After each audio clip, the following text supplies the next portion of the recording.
We welcome you to the beautiful desert Southwest, where Atlanta Braves baseball is brought to you by Truist. It was a balmy but dry 98 degrees today in Phoenix, Arizona, and the Braves are coming in just as hot. Their first winning homestand of the year, and now they head west, where they've had a lot of good luck over the last 3 years and start this road trip with a date with the Diamondbacks. Hi again, everybody. I'm Chip Carey with Brian Jordan, Peter Moylan. Great to have you back for Braves baseball. BJ, a lot of good things to talk about with this Braves offense. Like the Arizona weather, they're coming to town hot tonight. You know what? If it's yesterday's any indication of where this offense is going, hopefully they can bring that momentum to Arizona. But yesterday, they ended in Truist Park with a bang. How about Ozuna getting it started with a yah-yah straightaway center field, and Raleigh followed up. Ozuna just driving the ball on the field. How about Contreras? Just continues to be hot. Ozuna's second home run of the game. The thing that I love about this offense is they're starting to shorten their swing, go the other way, take the singles. If they can continue to do that, I expect a winning series here in Arizona. And Peter, speaking of heat, the man on the mound can certainly bring that. A bit of a surprise. Spencer Strider makes his debut as a starter for the Braves tonight. Well, Braves fans, you've been asking for it, and here we get it. Spencer Strider makes his MLB start, first one of him. He's made 21 before in the minor leagues across 4 levels, so it's not the first time he's done this, but don't expect too much. I would think about 65 pitches from him today, maybe go through the lineup a couple of times, but look at what makes him so tough right here. He's got 2 pitches, a fastball and a slider. They're both devastating, and when you put them together, here's what you get. You get tunneling. You have to make a decision halfway through, BJ, which one you are going to swing in the middle, baby. And it's not that. Look at this. This is the difference that you're going to see from side view, BJ. You have to make a decision. We're talking 7.5, 8 feet difference between that 4-seam fastball and that slider. That's what makes Spencer Strider so devastating, and that's what's going to lead to his success today. Well, let's see if the Braves can keep on rolling after a winning homestand. Let's see if they can put together a winning road trip. That journey starts in Game 1 tonight. Spencer Strider facing Zach Gallen. Paul Bird will join us in just a few moments. We remember all of our American heroes on this Memorial Day as we get things started in the desert Southwest at Chase Field in Phoenix for the Braves and Diamondbacks next.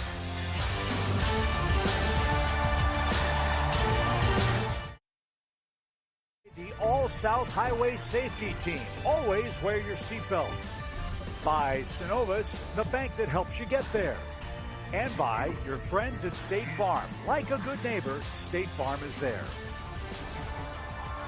Paul Bird, Chase Field here in Arizona. First of all, it's Memorial Day. I want to say thank you to the families of those who've had loved ones served and also lost loved ones fighting for our country. Freedom is not free. Thank you. Secondly, Spencer Strider on the hill. He has a chance to lock down the 5th starter position. It's his first big league start. He's been working out of the pen primarily. What did Brian Snitker tell me he's looking for? Paul, he said, I'm looking for strikes. I'm looking for somebody to attack and get the ball to that bullpen and give us a chance to win. Here is Spencer Strider telling us his thoughts on getting his shot. How did it feel when you were named as the 5th starter? I mean, it's just like the phone ringing in the bullpen, getting told you're pitching. To me, so I'll go out tomorrow and just pitch like I would any other outing, any other time. Try and get as many outs as I can. You've done that before, including college. Anything different up here? No, I don't think so. I mean, it's the same preparation. It's the same game. So just try and, like I've been doing out of the bullpen, just get as many outs and as few pitches as possible and go until they take the ball away. Seem calm, cool, and collected. Are you excited about it? Yeah, I mean, it's cool just to know when you're going in the game. You get to prepare a little bit more, focused and knowing when you're pitching, obviously. And so yeah, I mean, it's still the same thing. Just go out and get outs. I mean, I haven't started in a while, so my expectation isn't to pitch 8 innings or something. You just get as many outs as possible and put us in a good opportunity to win the game. We're looking forward to it. Thank you. That is a young man who appears confident and does not appear overwhelmed. I want to tell you back in Atlanta that it is hot out here in the desert. Zach Gallen on the other side, you're going to see 100 miles an hour out of him too. So get ready for some heat, Braves fans. Braves, first game of a 3-game set in Arizona. Let's go. We need this one.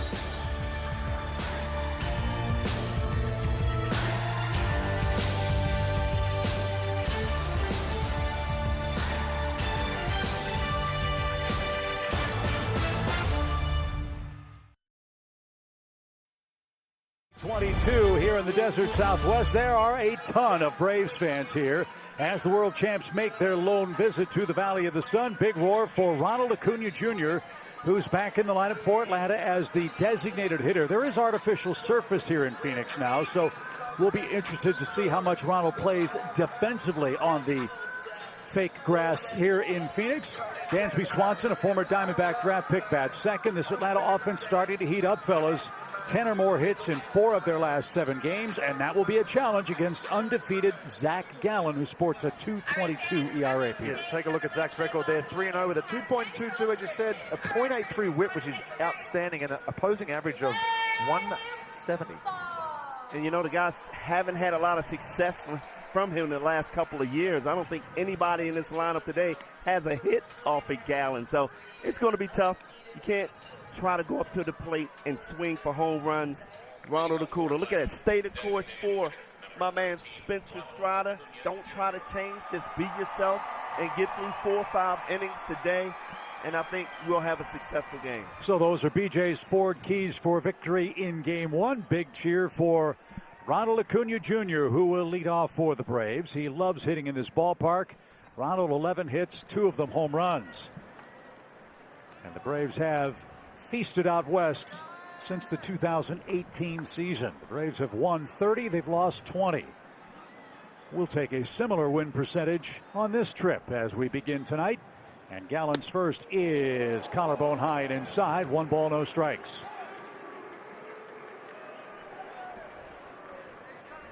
Gallen got roughed up in his last start. 6 runs in 5 1/3 innings. A no decision against Kansas City. Look, guys, I'm just happy to see Ronald in this lineup, and I think it's a great decision with DHing him. You know, this turf, look how big the outfield is. It's a lot of running that's going to happen today. And you've got Coors Field waiting next for 4 days with right. a gigantic outfield to cover. And Acuna ahead in the count, 2 balls and a strike. Ronald 2 homers, 9 RBIs, hitting .288. And a rifle shot into right field. There's a base hit. Last time we saw Zach Gallen, he gave up 1 hit in 7 innings.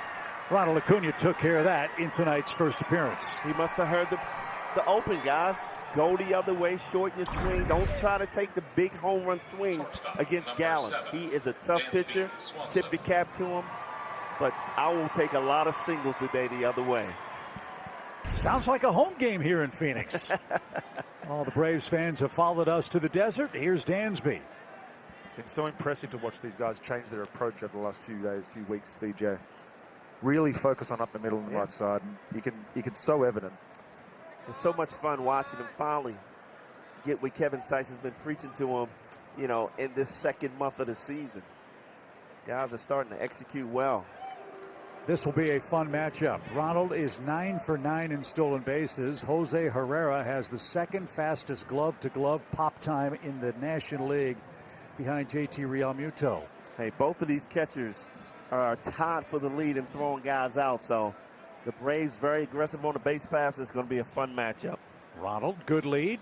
Dansby digs in, not going, and Gallen delivers a strike. Catchers are only as good at throwing as pitchers are holding, I will say that. And you'll see how short and quick Gallen was right there to the plate. He also has a quick move on that first one throwing over there, Acuna. Dansby had a great homestand, 13 hits in 27 at-bats.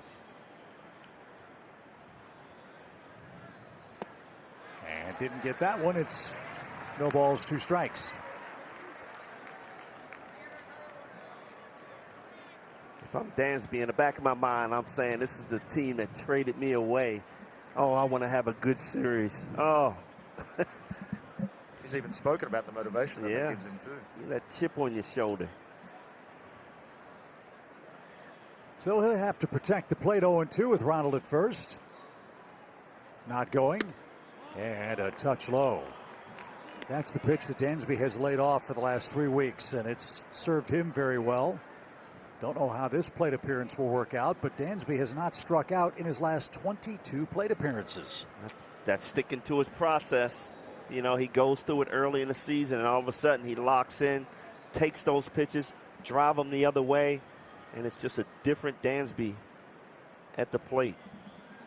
1-2 pitch. Good take. It's 2-2. Marcell Ozuna will follow Dansby Swanson here in the first inning. Ronald Acuna with a leadoff single to right. And Peter, this is why Gallen is so good. You talk about those non-competitive pitches. Yeah. He makes them so close. You almost want to swing every time. Yeah, he relies on a lot of soft contact. Contrast to Spencer Strider, who's going to try and get a lot of swings and misses. Gallen's going to rely on that soft contact, missing barrels. He's got 4 or 5 pitches that he uses really well. 2-2 pitch. Lined up the middle, a base hit. Look at that ball take off on the turf. Ronald around second. He's going to try for third. Here comes the throw. He'll belly flop in. Look at the Braves scamper around the bases. First and third, nobody out. Talk about the athleticism that this lineup now has with Michael Harris in that 9 slot. Back-to-back, Ronald Acuna Jr. and Dansby Swanson staying up the middle like he's done so well, BJ. Oh, that was just a good piece of hitting up the middle. How about Acuna right here? Kind of deeking the center field and kind of letting up a little bit and then taking off. No easy play there with Acuna going into third. So a great chance for the Braves to put a crooked number on the board here in the first inning. And Marcell Ozuna, coming off a multi-homer game yesterday, could put the Braves in front.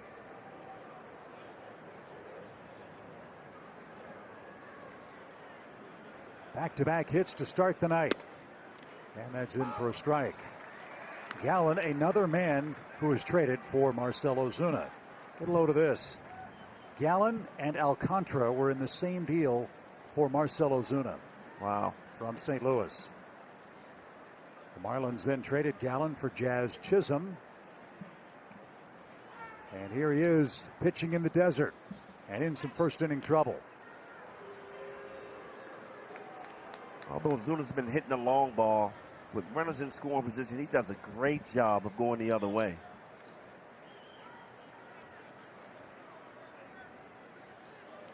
He had a bit of a bug back in Atlanta, forced him to miss a game.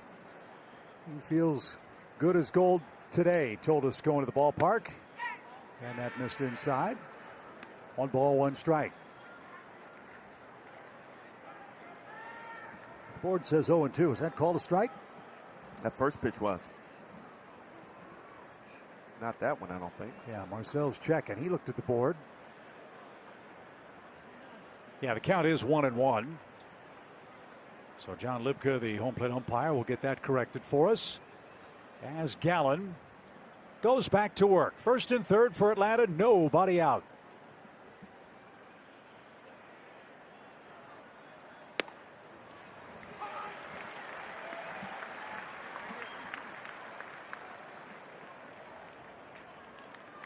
One way you go 3-0 is limit damage. Gallen's only allowed a 136 batting average to hitters with runners in scoring position in his first 8 starts.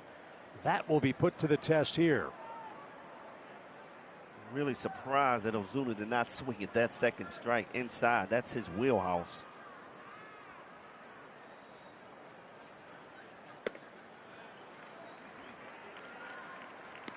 Two and two.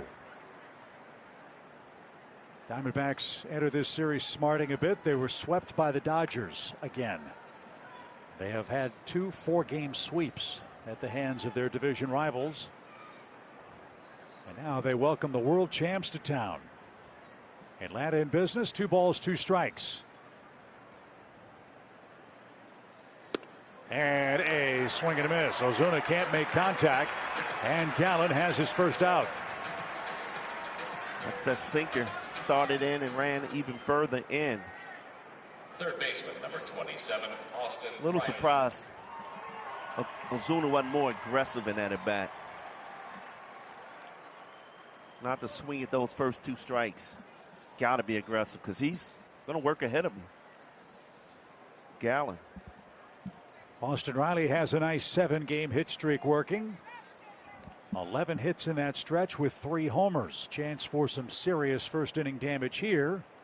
And a ballpark that Riley has enjoyed hitting. He has 7 career hits at Chase Field in Phoenix. And of those 7 hits, 3 of them home runs.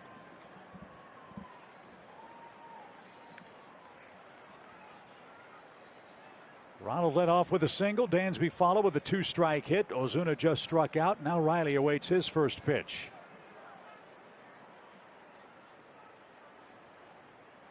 Arizona has a big shift on. The delivery is back to the netting foul, and Riley wants that one back. Strike 1.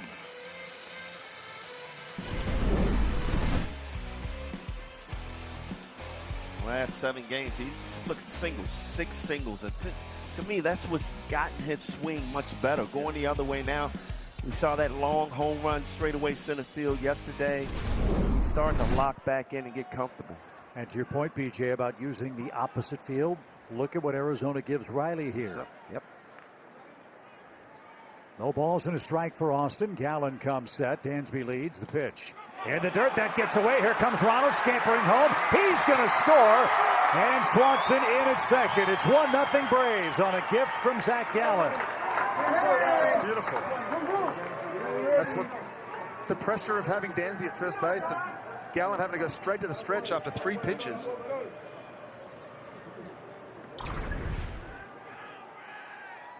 He just got caught in between. Skipped off the dirt. And there's no way Ronnie wasn't scoring there. So a lead for Spencer Strider, and the Braves not done yet. Dansby at second for Riley with 1 out. 1 ball, 1 strike. High fly ball towards center. Alec Thomas in right center moves over, makes the catch. Dansby's going to tag. Here comes the throw. It's going to be cut off. And a runner at third with 2 outs for Matt Olson.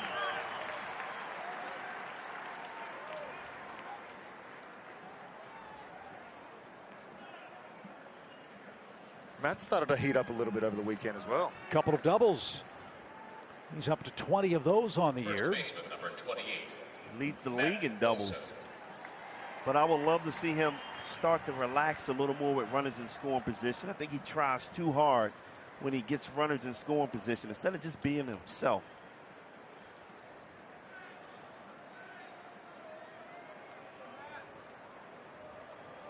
Five homers, 17 RBIs for Olson. The Diamondbacks play severe shift on the right side of the infield here. Braves score on a wild pitch, lead 1-0, and looking for more here with 2 outs. And it's so easy to do, guys. You know, the expectations are high on you. You know, early in the year, he was not getting guys on base. So, you know, he was leading off with doubles and not scoring. And then you finally get those guys on base. You tend to try too hard, and you start off very slow. Hopefully he can get it going. Sharply hit, but into the shift. And that will end the Atlanta first, but a very productive inning against Zach Gallen. Ronald Acuna scores the game's first run, and Spencer Strider goes to work. Strider sizzle, and say that 10 times fast. As he makes his first major league start, he has opened a ton of eyes as a relief pitcher with 37 strikeouts in 24 1/3 innings. He's been handed a 1-0 lead here in Game 1 in the desert. Peter, what do you expect from Spencer tonight? I expect he's a bulldog. He's got a different mentality, and every time he speaks like he's just going to go out there until someone takes the ball from him. So I think he's going to set him up real nice today. It's not the first time he started, as I said. He started 21 games last year in the minor leagues. He's used to it, but he's been relieving for so long, but he's been up to 70-something pitches. Last time out, 46 pitches. So I would imagine about a 65-pitch count for him today. Maybe gets through 3-4 innings, and then we'll see what Snit and the gang want to do after that. And he will face an Arizona lineup that's 23-26 on the year. If there's been a weird trend for the Diamondbacks, they've struggled to hit at home. They've got some young players, some high prospects in their lineup tonight, including Gerardo Perdomo, Alec Thomas. You know all about Ketel Marte hitting third. So you got to be wary of some of these maybe young unknown commodities for the Diamondbacks, as Dalton Varsho, the son of Gary Varsho, will lead off. Interesting story here. He's a catcher/center fielder. Kind of like Craig Biggio. Pitch from Strider. Nice easy gas in at 98. Ho-hum. 0-1 the count. Varsho at 264, 8 homers, 21 driven in. And one thing we've noticed, guys, about Spencer, for a man that strikes out a lot of hitters and the number of pitches that requires, he's still very economical in his innings. And that's what I hope he doesn't change today. Try to overthrow that fastball. Wow, that pitch looked good there, slider. When you throw that hard, it's tough to see, I guess. Sounded like a ball, I guess, for John Lipka, the home plate umpire. It's a 2-1 count.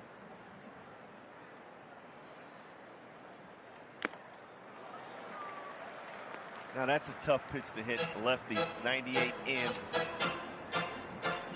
They've loaded up with lefties in their lineup today, yes. it feels like. I think they can get him a better chance against that slider. 6 of them in their lineup here in game 1. The pitch is rifled right back to the screen foul. That's 100 miles an hour. That's noteworthy. Since 2008, when StatCast began tracking velocity of fastballs officially, the Diamondbacks since 2008 have had 5 total pitches thrown 100 miles an hour. Total in 14 years. We are going to see a lot more than that from Strider as he gets his night off to a great start. 99-mile-an-hour fastball for out number 1. It's one thing to be able to throw 100 miles an hour. It's another thing to be able to locate like this. Look at Travis' glove. If anything, it was actually a better pitch than Travis asked for. And you talked about it, Pete. Being up in the zone with 2 strikes, it's a tough pitch to handle. Yeah.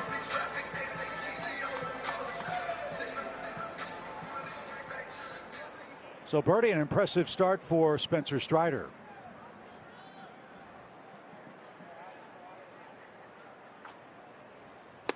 This is Josh Rojas. He takes 99 at the letters. Strike 1.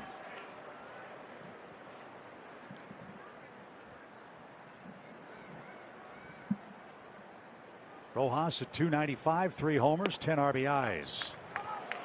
Chip, if he hits his spot on the inside corner at 99, the effective velocity, you can add 6 to that. That's the equivalent of 105 miles an hour. Have no idea how it could get hit. Well, it didn't with the first hitter. This one's popped over our head out of play, and Rojas fought off 100. If you like Birdie, BJ can give you an example of how he used to hit Randy Johnson every time someone mentions velocity. Yeah, I can. I'm ready. I'm waiting on the slider there, Paul. I'm not going to swing at that 105-mile-an-hour fastball. I like your plan. Smart man. The pitch. He's getting loose now. There it is. And, guys, I'm not saying it's not hittable. I'm just saying 105. And, BJ, as you know, and you can explain, to hit the fastball in, you got to be ready early and keep it fair, hit it out front. And I just don't know how that's done as a pitcher. Paul, to hit that, you have to guess right and get that leg up awfully quick to get that foot down and time that 105-mile-an-hour fastball, which is tough to do. Pulled a string, a changeup from 99 to 88. That is almost unfair. 2 outs. I was almost just about to say I'd be interested to see with all these left-handed bats if he's going to throw a changeup at all today. And we see it, second batter of the game. That, if anything else, if nothing else, that puts that in the minds of a lot of those left-handed hitters that he's going to have a third pitch to come at him with. Wow. Change up at 88, man. This game has changed. That's a fastball back in the day. Makes you glad you're sitting up here now, huh? Yes, exactly. Here's Ketel Marte. He's the hottest Arizona hitter in 11-game streak. This one put in play. Strider gives way to Riley, and a miscommunication costs him an infield hit. You got to communicate on a play like that, guys. I mean, Riley got to be yelling at Strider, get out of the way. We've seen Riley make those plays so often, grabbing it with one hand and in one motion throwing him out at first base. But young pitcher, Peter, he wants to make the play. Exactly, and I don't think even if Riley picks it up cleanly, I think it might be really tough to throw Marte out there. So a swinging bunt gives Marte a 12-game hitting streak, and David Peralta's the batter. Peralta 8 homers this year, had 8 homers all of last year. So his offensive production is a lot better in 2022. He's a .232 hitter overall. Another one of these left-handed bats. And that floats in for a strike. So he's throwing the changeup at 88. That was an 84-mile-an-hour slider, and the fastball 99 to 100. He's got them all working. Yeah, great strategy. too, showing them that changeup this early in the game to put it in the back of their mind. Very short lead by Marte at first. As Peralta ready, the pitch. And that's the setup right there. Show him that changeup at 84 and then try to catch up with that 98 up in the zone. Just so many ways you can go now, too. It just opens up literally every pitch in Strider's book.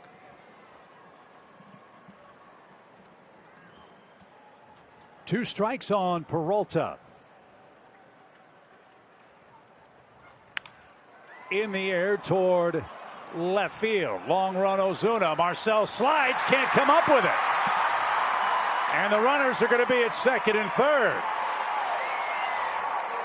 That ball hung up forever, and Ozuna trying to make a sliding grab. Couldn't catch it, and Arizona has second and third with 2 out. Wow. Look here, guys. I think he tried to slide too early instead of just keep running and making that play. You got to run through that ball and just reach down and try to catch it. When you slide, all of a sudden you take your eyes off the ball and you hit the ground and you just lose sight of that ball. Wow, you hate to see that this early in the game with Strider. Ford piles up the pitches. He ought to be out of the inning, but now has to face Pavin Smith, the former Virginia Cavalier, who's driven in 21 runs on the year. So an infield hit and a bloop to left has him second and third for the Diamondbacks here in the first. 1-0 Braves as Strider and Zach Gallen start the series. And on that play, I'm a little surprised that Ozuna was playing so deep versus Peralta, the lefty there.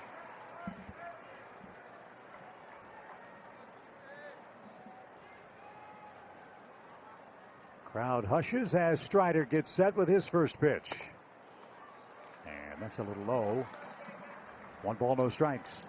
It really does give you a different perspective of just how big this outfield is, though, BJ. Yes. There's so much room for those guys to cover out there.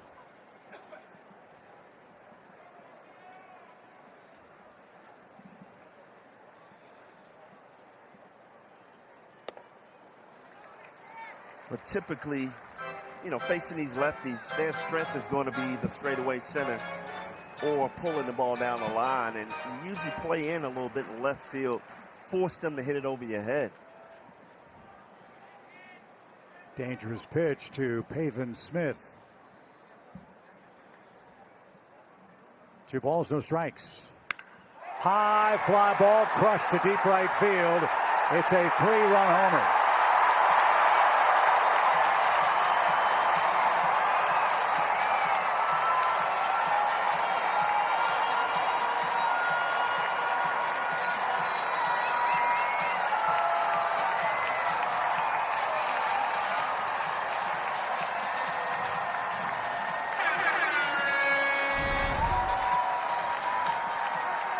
Hit his spot.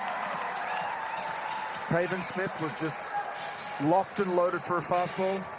Well, 2-0 count there. You fall behind. You know, if I'm hitting, I'm looking for that fastball in, and I'm going to turn on it also. You take your chances on that. So the game turns on one swing as Jake McCarthy is the batter. And it looked like Spencer Strider was on his way to getting out of this first inning. 2 quick outs, then the infield hit, then the fly ball not caught in left, then the Pavin Smith homer, and now 20 pitches for a man that's on a 60-65 count pitch count here in game 1.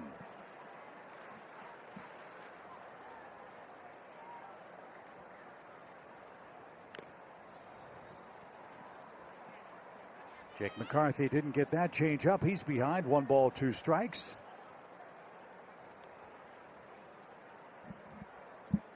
McCarthy, a high draft pick by the Diamondbacks back in 2018. So plenty of first inning action. Arizona leads 3-1. The pitch is right there, strike 3, and that will retire the side. Pavin Smith with a 3-run homer has turned the game on its ear. It's 3-1 Diamondbacks.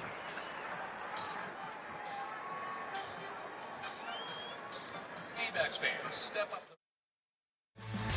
Braves baseball on Valley Sports is presented by Truist. We welcome you back to Chase Field in Phoenix. That's one of the cool features of this ballpark in the desert. The pool and spa in right center field. And on a hot 95-degree day, that'll be a fun place to hang out tonight as Pavin Smith hits a 3-run homer to make it a 3-1 Arizona game after 1. Travis d'Arnaud leads off the second for the Braves. Zach Gallen back to work. Yeah, Chip, I remember playing right field here. I used to love that pool. Yeah. I mean, all the fans are yelling at me and screaming and diving in the pool, having fun. Yelling cannonball? Cannonball, saying, you wish you were in here with us having fun. Yes, I did. Yeah, especially when it's 115 outside. But a very comfortable night in Phoenix today. But I did, Peter, hit a home run in that pool. Did you? Yes, I did. I was hoping to get the ball back. 3-0 pitch. Well, you know who hit the first homer in the pool? Mark Grace. Yep. Was the man that did that. What a first baseman, man. What a great guy, Mark Grace. I used to admire just watching him hit, his approach, how smooth he was the other way, and how clutch he was. Full count for the Braves catcher, Travis d'Arnaud. Gallen was behind 3-0. The pitch is on the ground to short. Nice pick. Perdomo with a strong throw. Gets the Atlanta catcher. Travis is out number 1 in the second, and Ozzie Albies is coming up. Ozzie had some of the best at-bats I think I've ever seen him have yesterday. A 10 and a 12 or a 12 and a 13? It was 10 and 13. 10 and 13 pitches. For someone that's usually so aggressive and looking to swing at anything that comes at him first pitch. Really good to see. Couple of doubles in the game. 15th time he's had a 2-double big league game. See what he has in store for us tonight. As that's ticking low, 1 ball, no strikes. When we look through this lineup, there's a lot of streaky hitters. And when he's going good, guys, he's very patient. He takes his walks.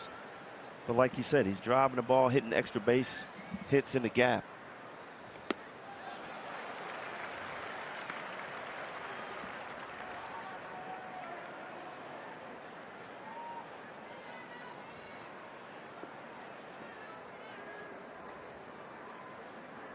No shift for the Braves second baseman, Ozzie Albies. 1 out. And this one is poked into right field. A base hit. One down and combed that into right. And the Braves have their 3rd single. What a great piece of hitting. He saw the change up the pitch before. He threw it again, and Ozzie stayed back beautifully. Tried to go change up down again. Not an Ozzie. Right fielder, number That's one thing he does have is some of the best plate coverage you're going to see. Yeah. And again, he's not trying to do too much and hit the ball into the pool. He's just looking for, hey, I'll take the single here. It's a nasty pitch. Well, let's get Adam Duvall going, shall we? Adam at 188, a couple of homers, 16 driven in. Another Braves hitter that's had good luck hitting in this ballpark.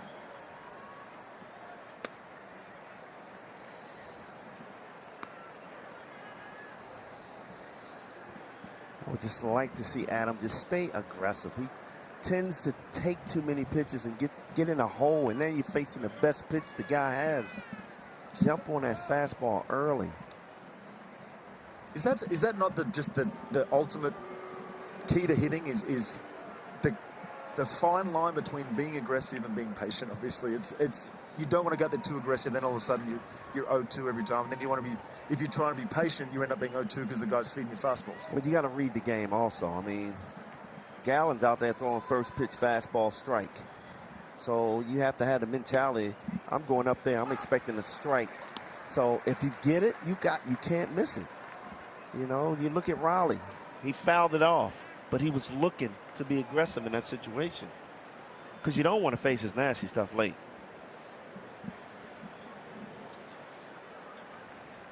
Ozzie leads at first. 1 ball, 1 strike for Adam Duvall, the Braves' 8th place hitter. And fouled it straight back. It's 1-2. Michael Harris waits on deck, making his first road trip as a big league player. Barring a double play, he'll hit here in the second for the Braves. He got off to a good start getting a hit against Alcantara. Oh, my goodness. One of the best pitchers in the game right now.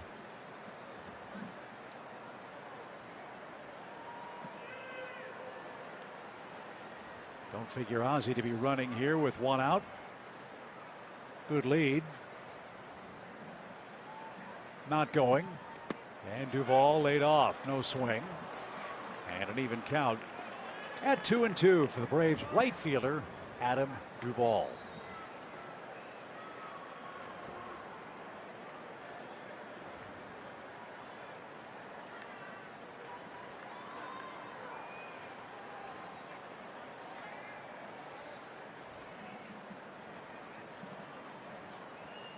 Two balls, two strikes instead to first. Helmet goes flying for Albies. One of the more interesting stats on Ozzie, as fast as he is and as good a base runner as he is, it's surprising he's stolen 3 bases and has been caught 5 times. He's the only one that's been caught. I mean, everybody's, you look at Swanson, Acuna, everybody's perfect. 2 balls, 2 strikes. Gallen ready. Long pause and pitch, and Duvall swings and misses. That's the second out of the inning, and Michael Harris is coming up.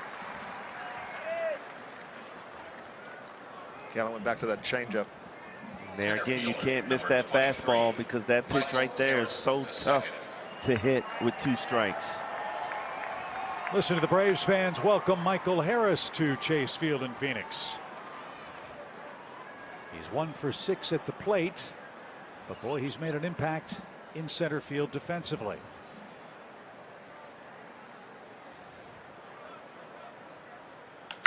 High hopper hit up the middle. Perdomo fields and flips fast to first and got him by a quarter step.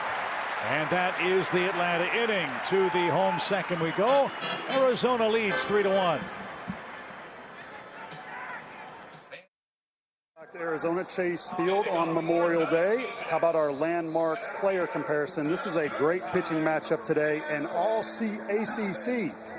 Spencer Strider on the left, Clemson. You see the numbers. Head Tommy John, drafted by the Braves in the 4th. Zach Gallen, 3rd round with the Cardinals. Also, shout out to North Carolina, who won the ACC tournament over the weekend and is now a national seed who will host a regional. Guys. All right, Bertie. Thank you very much. So now Spencer Strider, after allowing 3 runs in the first inning, back to work here in the second. Versus Alec Thomas, 2nd round pick by the Diamondbacks and their #1 rated prospect. Bottom of the order here, I'd like to see Spencer be nice and efficient and come back out for a 3rd as well. Still a lot of baseball left. If you can get a shutdown inning here, get us back, swinging the bats. Bertie, you've done both roles. You've started, you've relieved. For Spencer Strider, who's doing this for the first time, what's different about this get-ups and get-downs in a major league game, if anything? Yeah, great question. As a starter, you have to get up and get down. It's not just how many pitches does he throw, and so your arm craves routine, and when you're not used to that, your arm's asking, why are we doing this again? I'm not ready for this. So making that transition in the middle of the year is not always easy, and it's going to be interesting to see how Spencer does it. Smoked out to short. Alec Thomas lines out, and he is out #1. Check the webbing, Dansby. That ball was whistled. 1 away. I guess too, Peter. You pitched multi-innings from time to time in your big league career. This is not uncharted territory. Spencer has pitched multiple innings for the Braves as well. He's pretty much done everything he can do on the mound, and I think that's what makes him so special. Is he doesn't have a preference. He just, as I said before the game, he just wants to pitch. He wants to pitch until someone takes the ball from him. It's the kind of mentality you really want from you guys. This is Geraldo Perdomo, the shortstop, and went around, strike 1. One of the things he said, Chip, he does like about starting is that he's routine oriented, so he can worry about what he eats and how he walks out to the line, gets warmed up and prepares at the same time, knowing that he's going to go in the game, which you don't always know as a reliever. Yeah, that's something that Don Sutton talked about an awful lot. He firmly believed in your personality really dictates how successful you can be in your role as a relief pitcher.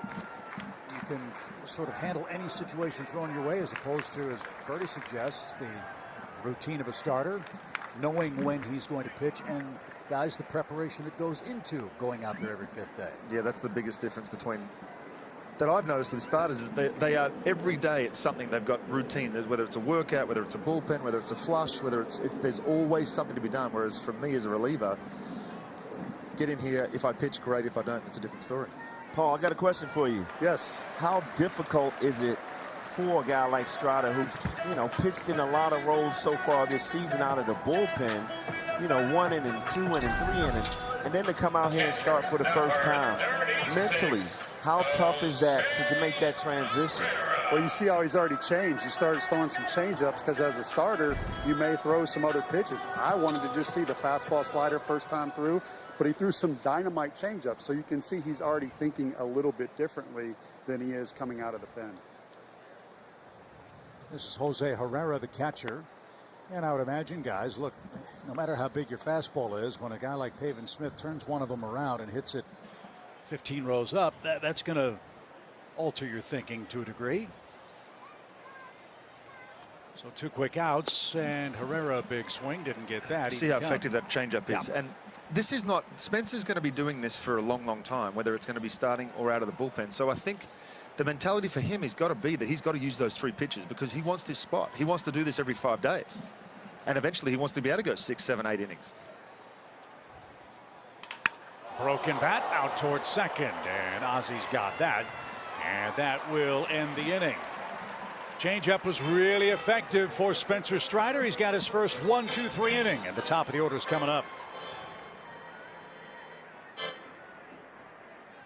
Arizona leads it 3-1. Ronald Acuna Jr. started the day successfully with a base hit to right.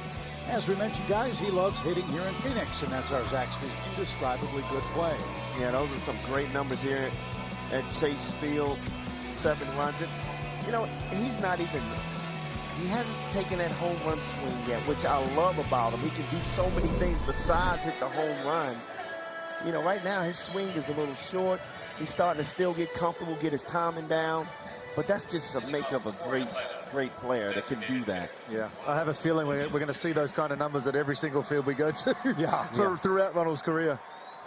And certainly, hopefully, on this road trip, which starts in Phoenix tonight. Ronald 1 for 1, scored a run on a wild pitch that gave the Braves a 1-0 lead. One thing you got to realize about these next 2 ballparks is no game is ever safe in either one of these. It doesn't matter what lead you have. It's just never feels safe enough.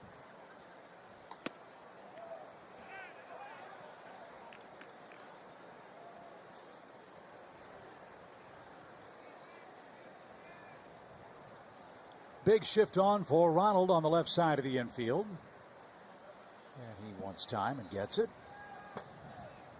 Braves have had good luck in this ballpark. They've won 3 straight series here in Phoenix. This one's whacked out to short. Perdomo had him played perfectly, and Acuna jogs to first for out number 1. Coming into play today in those 3 series, the Braves have outscored the Diamondbacks by 25 runs and have hit 21 homers. Wow. So the right place for your offense to continue to sizzle. The Braves already have 3 hits today. Dansby Swanson has 1 of them. He singled to chase Acuna to third in the Braves' first turn up. Already more hits than they had against Gallen last year. Only 1 hit last year off of Gallen. Yeah, we don't really like to talk about that doubleheader back in Atlanta. That's true. That's true. Year. I don't know why I brought it up. Hey, without that doubleheader, guys, we wouldn't have won the World Series. That's a way to think about it, Peter. Peter. Baby. There you go.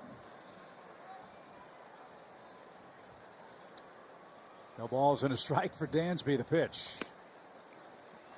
Shaves off the corner. Dansby was 0-2 in his first at bat. Got it back even and then ripped a single up the middle. There doesn't seem to be any panic in Dansby right now. He just feels like he's in every at bat. It's because he's allowing the ball to get deep. He's not chasing those pitches anymore. Early in the year, we saw him out in front, swinging at those sliders in the dirt away from him. Now he is keeping the hands back. He's seeing the ball out of the pitcher's hands and trusting himself. And it's crazy that even with that mentality, he can still get to that 97, 98 mile an hour fastball inside and pull his hands in.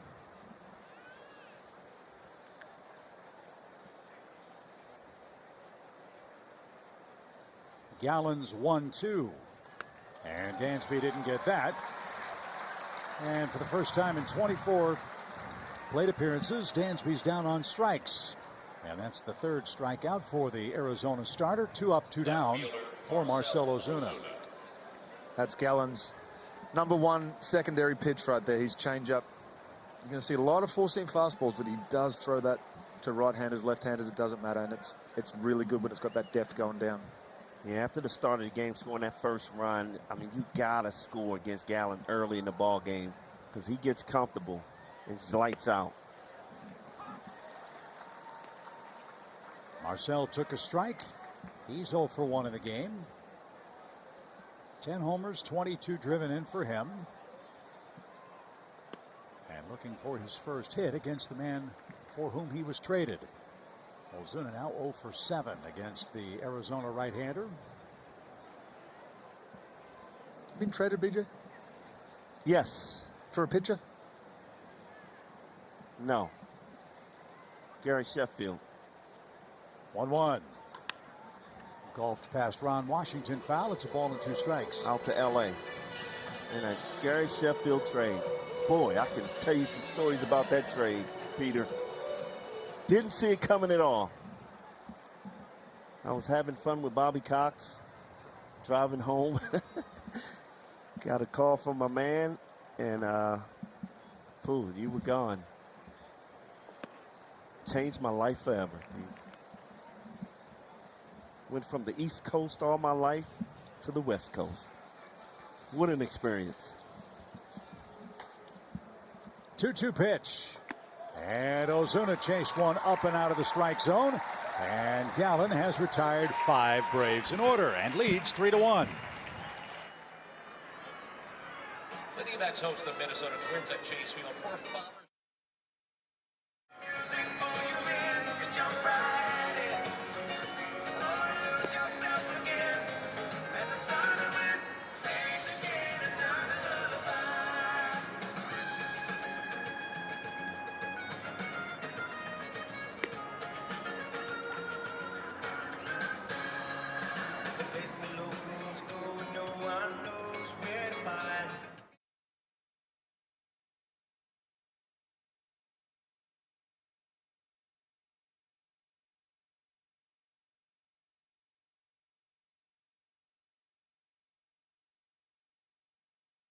Phoenix with the Diamondbacks lead 3-1. This is your last chance this week to sign up for the Braves Country 5K at Truist Park on Saturday, June 11th.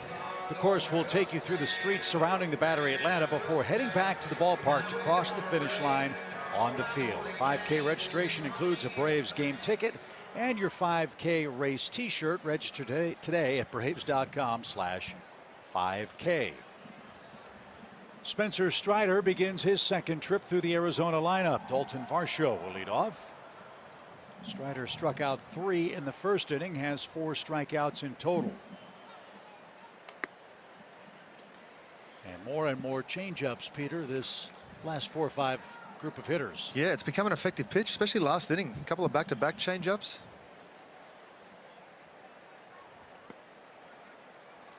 I wasn't sure how much he was going to throw it. I asked him specifically in Milwaukee whether he was going to try and implement that out of the bullpen, and he said he's sort of going to rely heavily on fastball slider.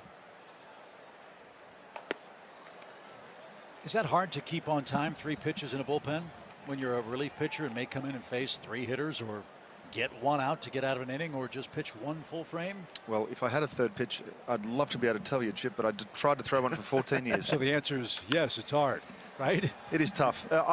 There was a period where I had a good one for about 15 minutes, and I threw it in 1 outing, and I remember it like it was yesterday because Gene Garber came and taught me that changeup in spring training, and I threw it in my first outing, and I felt great, and then I could never find it again. Really? It was just... Swing and a miss. 99 under the hands. 5 strikeouts for Strider. He's set down 5 in a row. But that was my worry coming into this game. You know, we're so used to Strider coming in, throwing that fastball slider. That's it. That's all he needed. And all of a sudden now you come in and, okay, I got to stretch it out as a starter. I'm throwing more changeups. I'm not used to this yet. You know, how would that affect him?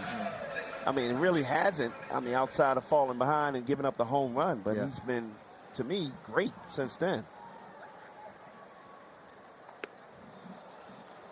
And keep throwing it, I guess, Peter, until they show they can hit it. If not, I mean, nothing else, it's just going to get them off the fastball for a little bit. They were obviously that 2-0 fastball to Smith was the perfect location, but he was looking for it. Now there's a third pitch to think about. That's lifted left side. Ozuna near the line to the warning track and netting, and no play. Too far to go. 2 strikes for Josh Rojas. Took strike 3 in the first inning. And that's a pitch against Pavin Smith. You can't make that mistake. That's his 7th home run of the season. You know he's a power hitter. You know, he was among the leaders in RBIs on his team. So he's looking for that fastball, and he let it go.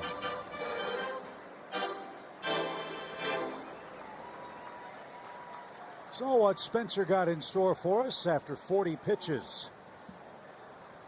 Josh Rojas behind 0-2.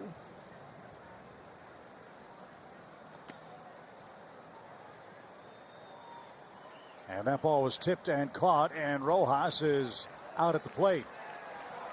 That is 6 strikeouts for Spencer Strider, and 2 are out in the inning. Let's take a look at our Synovus Get There feature of the game. Strider is a strikeout pitcher. Look at the names on that list: Garrett Cole, Stephen Matz, Christian Javier. That's a big whiff rate. Average velo tonight, 98.7 miles an hour. Well, Keegan Aiken don't get a lot of credit in Baltimore, but man, he's dealing. Torey Lovullo out just to ask if that ball was in the dirt. I don't believe that's a reviewable play. So no chance for the Diamondbacks to challenge it. Rojas is out number 2. Here's Marte, little infield dribbler that Strider tried to field as the ball's gotten loose out on the warning track in left field. And the security guard. Please hold on to the ball, security. Oh, no. There we go.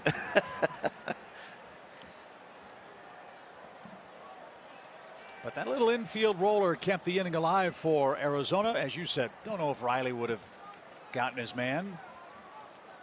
But then the long pop up in left that Ozuna couldn't catch was followed by the Pavin Smith 3-run homer in the first inning. And that's where we stand in the bottom of the 3rd of game 1 of the series. So with that hit, Marte will take a 12-game hit streak into tomorrow's play. This guy's a good player, and they've locked him up through the 2027 season.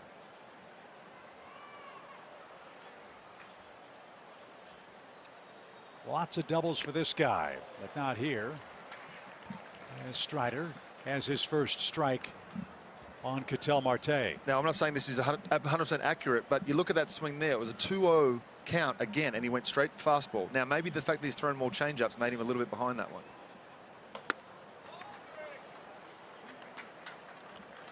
Wow, he painted the corner up in the zone on that one. Just didn't get the call. I mean, that's a good pitch. Yeah, that was... You want that, don't you, Peter? I do want that. Got that one, though. Full count. But I want everything. If it's close, I want it. Most pitchers do, right, Brian? Yes. They want it all the time. Bases empty, 2 outs for Ketel Marte.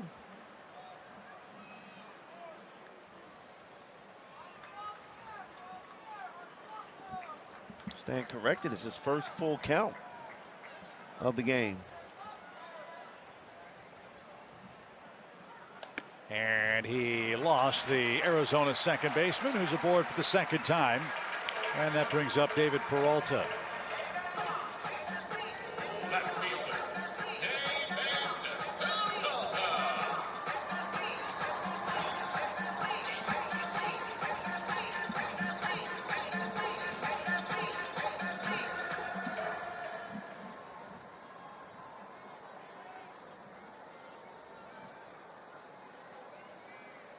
47 pitches for Spencer Strider.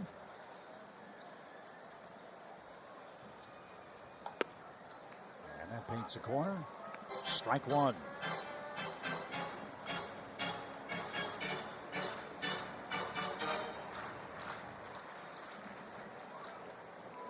Last outing for Spencer, May 25th. He threw 46 pitches. He's past that here as he works into the third inning. There's been no drop off in velocity or stuff, which is good to see. And he's been fairly consistent with strikes. 49 pitches, 35 strikes, and 14 balls.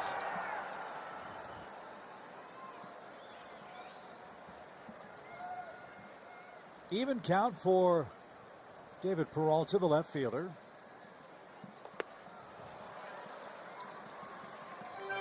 Wow. It's what I used to say about Billy Wagner, right? He had the fastball slider. If he had a changeup, it would be completely unfair. Yeah, but he really didn't need it. No, no, he didn't. I hated facing Wagner. Could you imagine facing him for 7 innings? Oh, no, I couldn't. 1 ball, 2 strikes. Lead at first, a short one by Ketel Marte, and the pitch is on the ground to Matt Olson, and that's right at the bag. He'll step on the pillow, and that will retire the side. Nothing comes of a 2-out walk. Austin Riley leads off the Braves' 4th in Game 1. Sign up for the DBacks. Your local Ford dealer. Delta Airlines. Keep climbing. And by Truist. When you start with care, you get a different kind of bank. 4, 5, and 6 on the lineup card coming up for the Bravos here in the 4th inning. 3-1 Arizona has the lead. With Paul Bird, Brian Jordan, Peter Moylan, Chip Carey from Chase Field as we start a 7-game Western swing. 3 with the Diamondbacks, 4 with the Rockies beginning Thursday. Austin Riley 0 for 1 in this game. He flied out his first and only time up.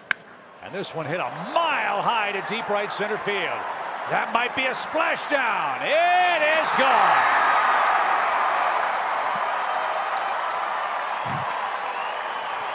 A Titanic home run from Austin Riley, and the Braves get a run back. It's 3-2. You're talking about being strong, Peter. Alpo Taco in the pool. We were talking about it early, hitting into that pool. Austin Riley, man, he is starting to lock in, guys. When he starts hitting bombs that way. He tried to come up and in on him and missed middle down, and that's just where he loves it. Take that pitch to right center. That's impressive. That right is there. impressive. That's yes. exactly what you want to see from Riley. So Riley has hit his 4th homer in this ballpark. 4 homers among 8 hits in Arizona for his career. And the Braves are down a run with Matt Olson coming up. 8 homers for the Braves in their last 8 games. The weather's heating up. The long ball totals heating up for Atlanta. See if it can continue here with Matt. How about that? Austin Riley's 12th home run. He is starting to take off, guys. That's only the 3rd home run Gallen has given up this year for Arizona. So a 3-2 game. As Olson made him throw a strike, and he did. It's 3-1.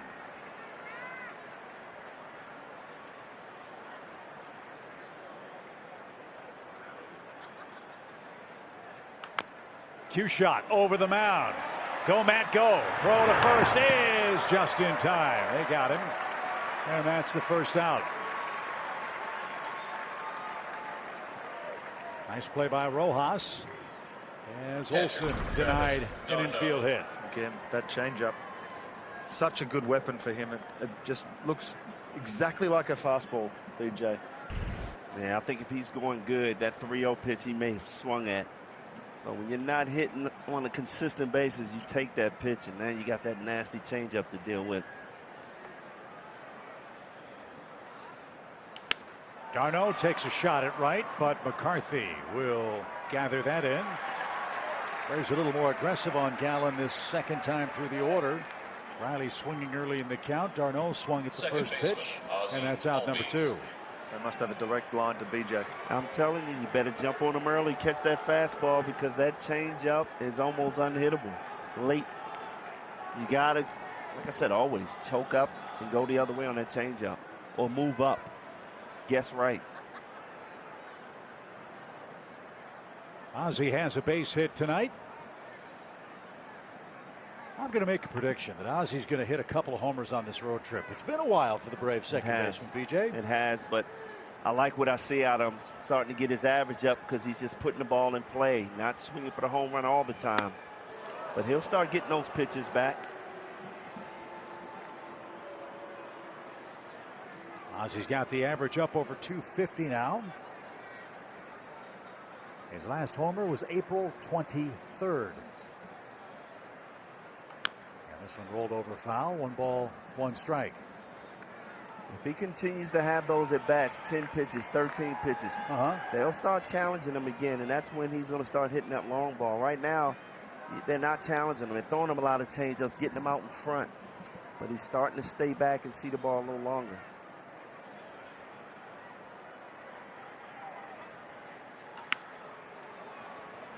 That's headed for the seats, foul off to the left. And a Braves fan from Mesa, Arizona made that grab. This is a big-time Braves crowd in Phoenix tonight. The world champions in town for their lone visit.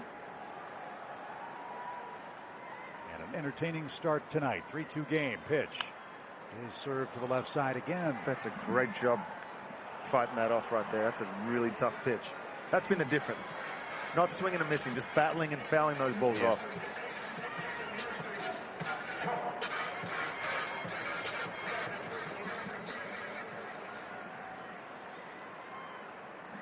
Force Gallen to make a mistake. He's ahead in the count, 2 outs.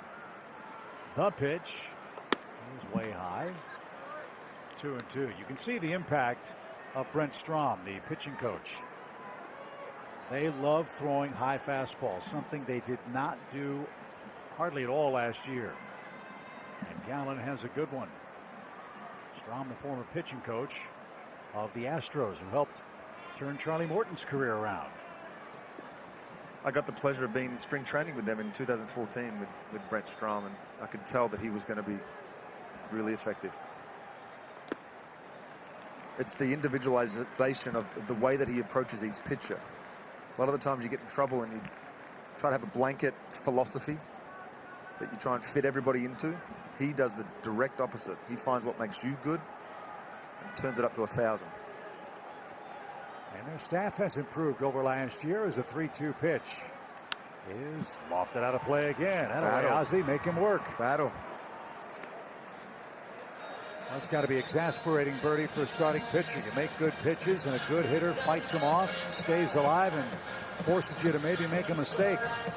And that's what Ozzie's hoping for. Make that mistake. His 8th pitch of this at bat.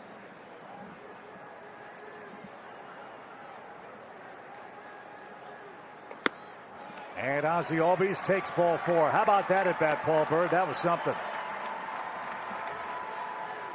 And that's just it, Chip. You can't keep making quality pitch after quality pitch. Even though you're a big leaguer and a very good pitcher, you're still going to make mistakes. So when a guy fouls off your good pitches over and over again, for me, that was one of the biggest differences I noticed from AA and AAA is when you make a great pitch in AAA, they strike out. Up here, a lot of times, foul ball. So after a day that saw Ozzie see 13 pitches in an at-bat, 10 pitches in an at-bat, this one 8 or 9.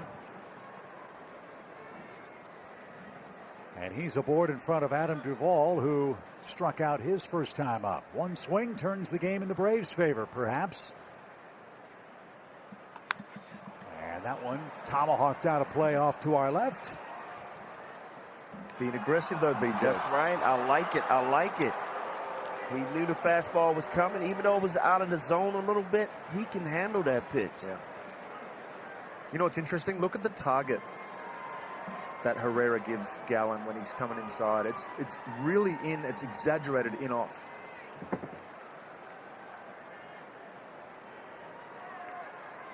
Ozzie leads, no balls and a strike.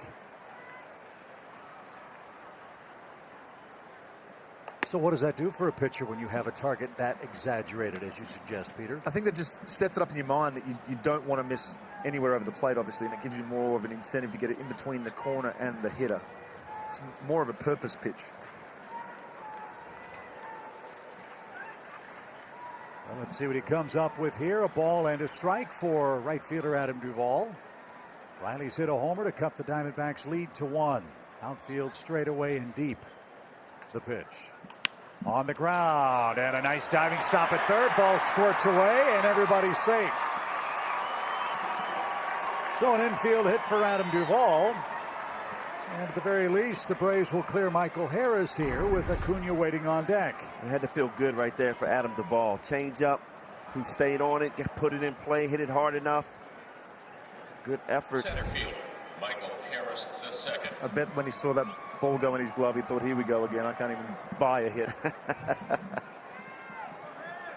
But that's what happened. You keep battling, those hits will start finding holes. Well, we saw how aggressively Michael was at the plate his first at bat. I think he swung at the first pitch and bounced out. They give him the whole left side of the infield to play with. He's shown he can hit the ball the other way. Chance to tie the game or more here for Harris. Good take. Good take right there.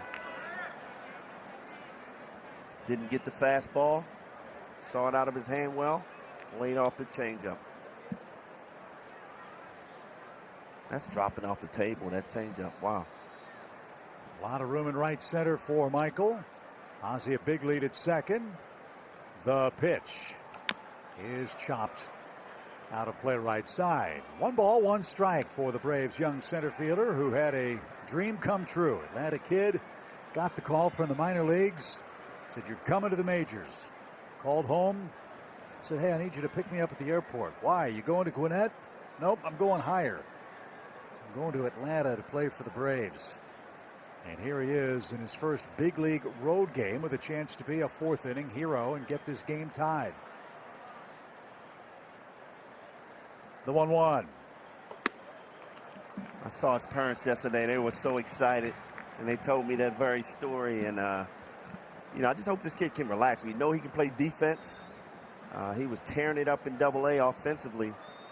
Looks like he's trying to be a little too quick early. Hopefully he can trust his hands and start driving the ball the other way. Up the middle and right back to the pitcher. And Gallen gets out of further 4th inning trouble. Leadoff homer for Austin Riley. Braves pull a run closer. It's 3-2.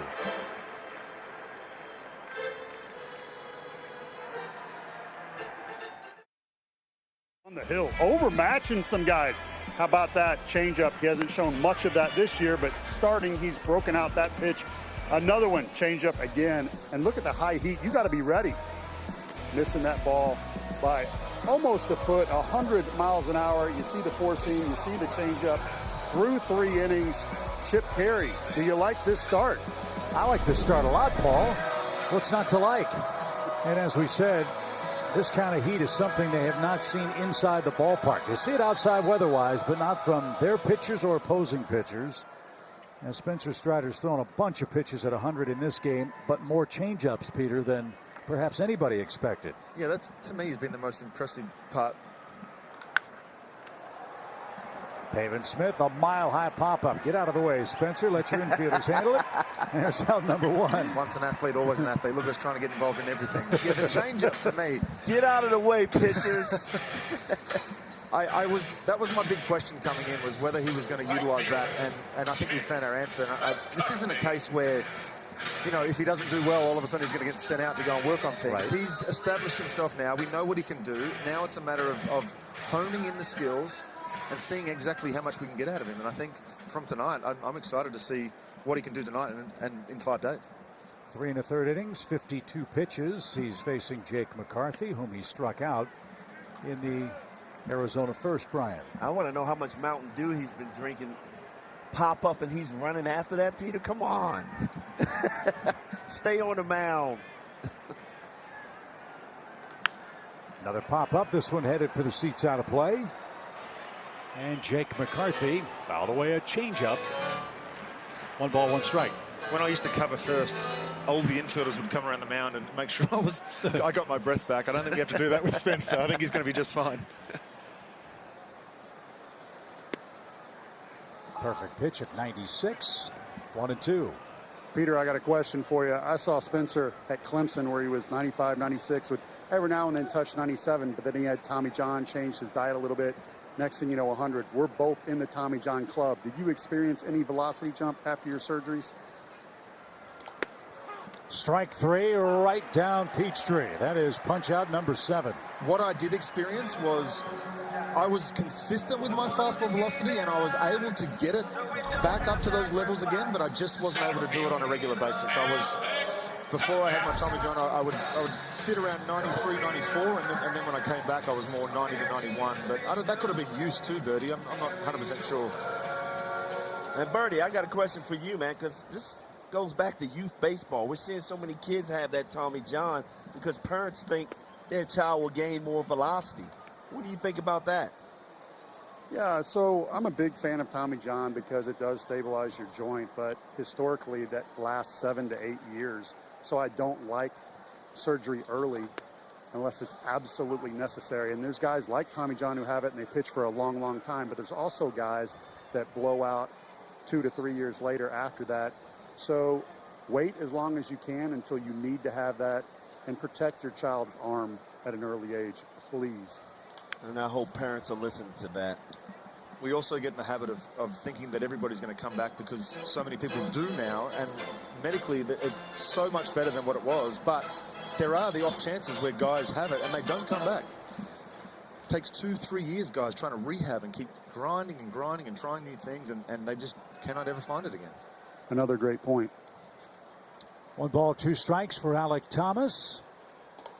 And up under his hands at 99.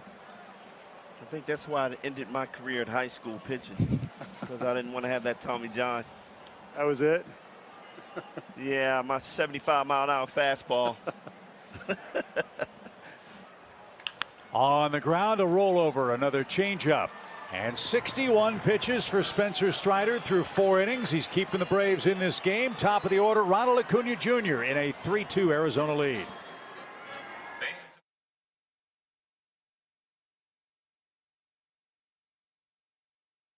Being cautious with him on the artificial surface, but he is the DH. He's 1 for 2 and has scored 1 of the 2 Atlanta runs, and he'll start inning number 5 against Zach Gallen of the Diamondbacks.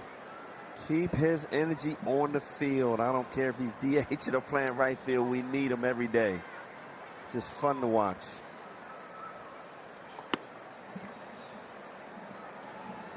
Good take by Acuna. Gallen wanted that pitch, didn't get it. 1 ball, no strikes. Well, that's the other result of giving that target that's off. If you hit your target, it's going to be off.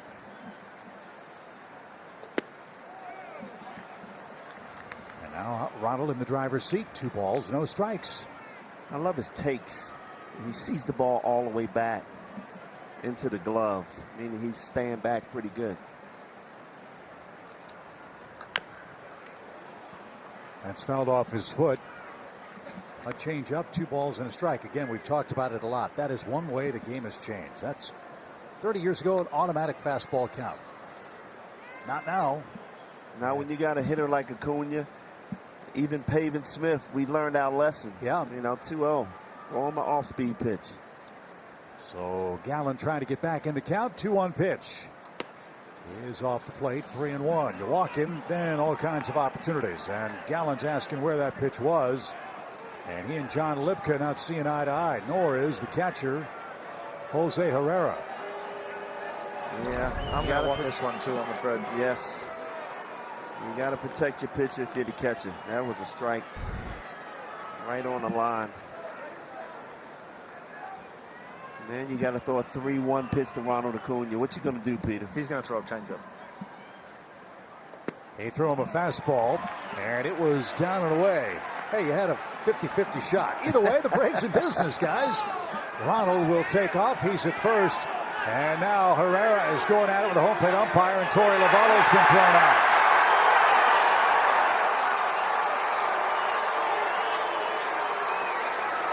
I like that, Peter, protecting your pitcher. This is exactly what should happen. If he's going to go out there and try and challenge him again after they've had their little pit, then he should come out there and have a word to him. That's not your job, Mr. Umpire, sir. You just call balls and strikes. Don't try and instigate another little fight between pitcher and umpire.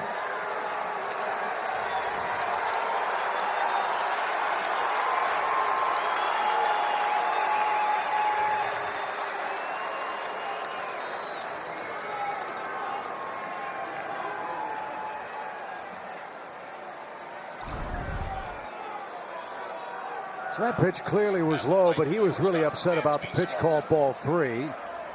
And Gallen. Where's he going? And Libka was trying to tell the pitcher, don't show me up. Instead, Libka made the situation worse, and that's what Torey Lovullo didn't like. Yeah, don't go pointing at my pitcher is what Torey was saying there. Fair enough, too. Like it. We got action. Yep. Ronald's 9 for 9 in stolen base tries. Again, a good catch it, throw it receiver behind the plate. Braves down a run with Dansby up there. 1 for 2 is he. So let's see if Atlanta can take advantage of maybe a little pent-up emotion here from Zach Gallen. On the ground, deep short, diving stop. There'll be one play, and they get Acuna at second. Dansby hit it on the screws, but Perdomo smothered that for out number 1. Guys, I would have loved to see Acuna be aggressive and steal a base there. It's the 5th inning. Stay aggressive.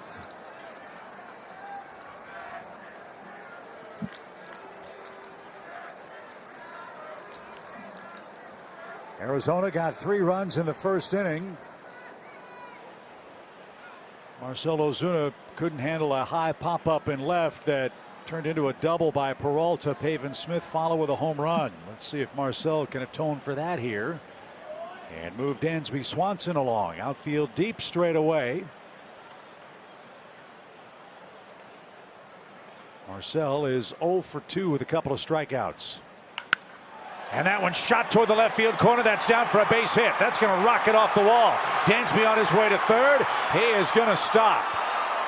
Ozuna with a rifle shot double to left, and the Braves are in business. Such an unlucky bounce out there in left field. It bounced straight back to Peralta. And it was if it kicks left at all, Dansby scores on that. Yeah, another 3 feet to its left. That ball bounces off in the corner of left field. But Peralta did a good job playing it off the wall perfectly. Chance for Riley to drive in another couple of runs. Riley's flied out, and he's homered into the pool area in right center. And now Brent Strom, the oldest coach in the major leagues at 73 years young, makes his way to the mound to talk with Zach Gallen. Braves have gotten good swings against this guy. He's had base runners in every inning but the third. And you're talking about a man that's undefeated with a 2.22 ERA. So while the Diamondbacks discuss strategy with Austin Riley, let's step aside quickly for a word from our friends at Zaxby's. It's the new Signature Club with bacon and cheese, remixed by Zaxby's. You had mentioned there was a stat of how tough the starting pitching has been for the Atlanta Braves over the last few weeks. Right. So I feel like, just like when we go in and see Scherzer and Syndergaard and Strasburg and all those guys back to back, you get used to the quality of pitching that you're going to see. And for the Bravos, you can see that they're getting some really good swings off. Yeah, much better at bats, better results. And a chance for Riley here with contact to get this thing tied or put us in front. And he tried to unload and just missed it. You okay, Brian? Strike one. I love it, man. Riley looking for that first pitch, man, in scoring position. He's going to get ahead with that fastball. Just missed it. Well, a great approach for Austin last inning. Hit the ball the other way. A ground ball the other way here would score at least one. That right side wide open. A lot of room between Pavin Smith and the second base bag. The pitch.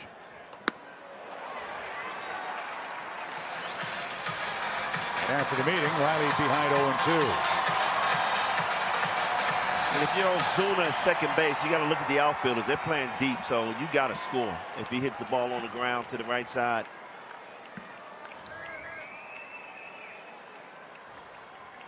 think Gallen's having some trouble with pitch calm. It's interesting. Normally that would be called a balk because he looked like he was about to start his, but I guess now they've allowed them to be able to cover their ear with the glove to try and hear pitch calm a bit better. 0-2 for Riley. The pitch. There's that high fastball. Didn't chase it.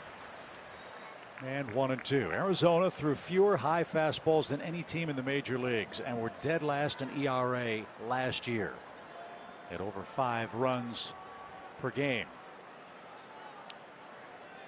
The reason they're 3 games under 500 is much better pitching this year. 1-2 count from Gallen.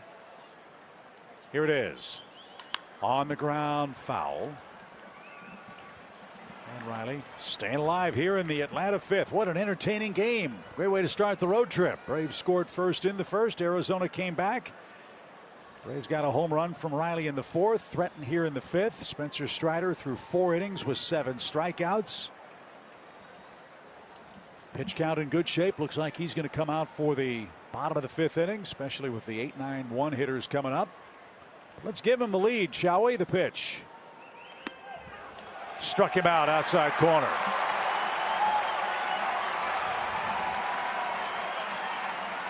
You know, I would hate that as a hitter. You feel that catcher standing up, and then he drops back down because you know you're going to throw that strike right there. I mean, you're trying to deke the hitter there, making noise behind him. That's just the strategy. I mean, you got to focus on the ball coming out of the pitcher's hand. So now Matt Olson, the final hope for the Braves. He's grounded out twice. I would honestly be mad at the catcher right there. You would be happy, Peter, but I'm angry there. Matt, how about a line drive right over Ozuna's head, who's standing off the second base bag? Almost hit him. 1 ball, no strikes. He's been using that pitch really well up and into left-handers to get him off. Usually the changeup he comes back with it, but let's see if I'm playing along. 80 pitches and a lot of stress for Zach Gallen here in game 1. Boy, I hope Matt Olson hit the ball to Ozuna right here. When he's going good, he's got lots of opposite field power. The pitch.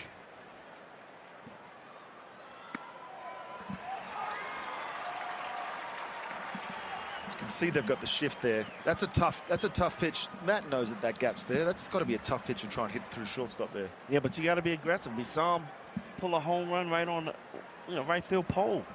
So if you know that's an inside pitch, just be aggressive and go with it. That's what they were working on at Truist, all coming out early, batting practice.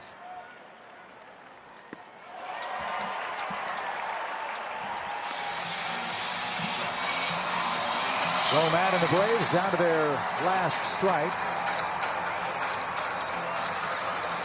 Can't let Gallen off the hook here. Braves have left 4 on base so far in the game, 2 in scoring position. They've got 2 more aboard here in the 5th inning. And the Braves first baseman Matt Olson facing a 1 ball, 2 strike count.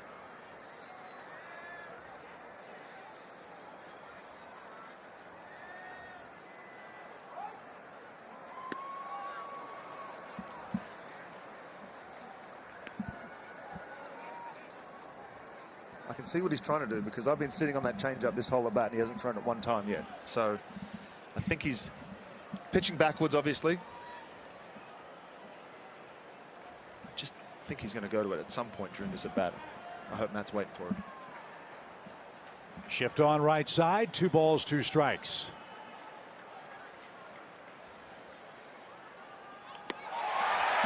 Inning over.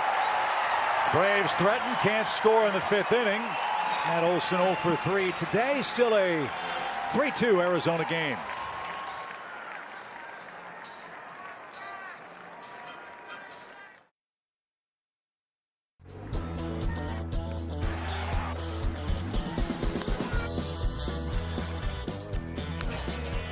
bottom 5 here in Arizona. Atlanta down 2-3. Spencer Strider on the hill. They want him to be the 5th starter. He wants to be the 5th starter. Talking to Cranny right now, they said they're going to let him go around 70 pitches. He's already in new territory. This will be more for him. Now they're going to have a Braves bullpen guy piggyback him. We'll see how that lays out, but here's a big challenge. Can he get 3 outs with 9 to 10 pitches, guys? We will see. Yeah, we've got Dylan Lee warming up, Bertie, in the Arizona 5th.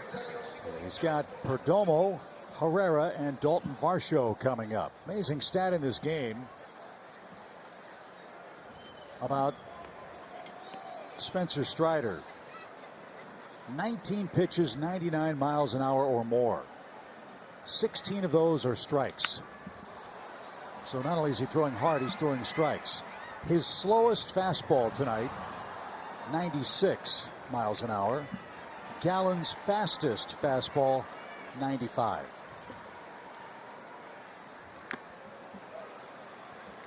And again, this is what I talked about with Strider at the start of the game. It's one thing to throw hard, but it does you no good if you don't get strikes with it. Right. He's thrown 46 strikes, 17 balls in 63 pitches, and this one popped up. And Darno says he's got it, and he does. And a quick out. There's number 1, Bertie, in this Arizona 5th. And there's Strider once again wanting to catch that ball. I love it, man. I love his attitude.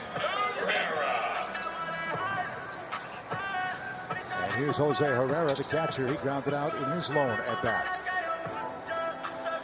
So the point that Bertie made a moment ago, guys, is well taken. The Braves are looking for someone to stabilize this 5th spot in the Braves pitching rotation. Braves big 4, Anderson, Fried. As that one's lined to left by Herrera, he picked on a first pitch.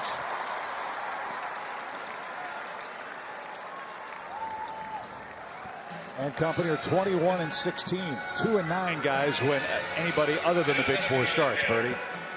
No, you're right on. And Chip, you made a great point talking to Brian Sinker earlier. The number 1 thing that he wants is strikes. And so not only is Strider, as you say, throwing very, very hard, but commanding the zone, only 1 walk. And they're saying that first inning, a little wonky. Nobody's sure what happens, but you can't give any team in the big league 6 outs. So they have said this is a very, very good outing. I agree. Varsho is 0 for 2. He struck out twice. And a rare miss. 1 ball, no strikes for the Arizona designated hitter, Dalton Varsho. Right. If you look back at this game on Strider, I mean, that play at third base, just imagine how economical he could have been if he gets out an inning right there. Yeah, that cost him at least 10 more pitches, maybe more. This one's off the plate. A change up to Varsho. 2 balls, no strikes. Obviously, I can't tell what he's feeling, but judging by those 2 misses, he could be getting a little tired right now. Perfect time to have Dylan Lee up in the bullpen. Yeah, you don't want to make a mistake here to Varsho. 8 home runs on a year.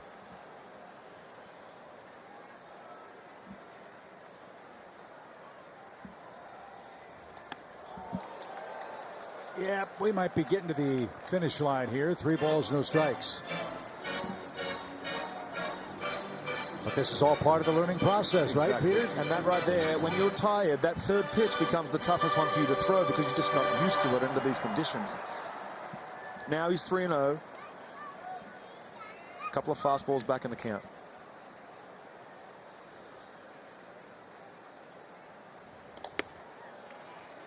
Shaved off the corner. Pretty pitch. 3 balls and a strike. Took a little bit off at 96, that one. Isn't that something? Must be nice.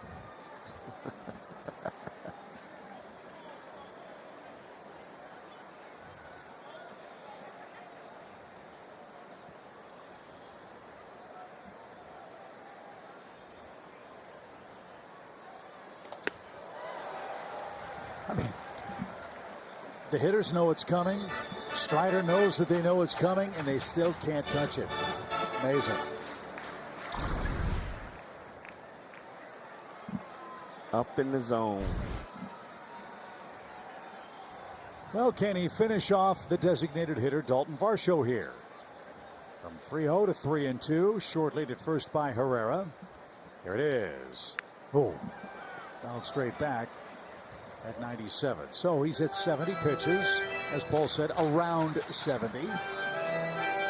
Perfect world, you get a double play and let him leave with a clean 5 full innings. Yeah, if he had confidence in that changeup right now, that would be a great pitch for Varsho to roll over on for a double play. So again, a full count. Here it is. He lost him.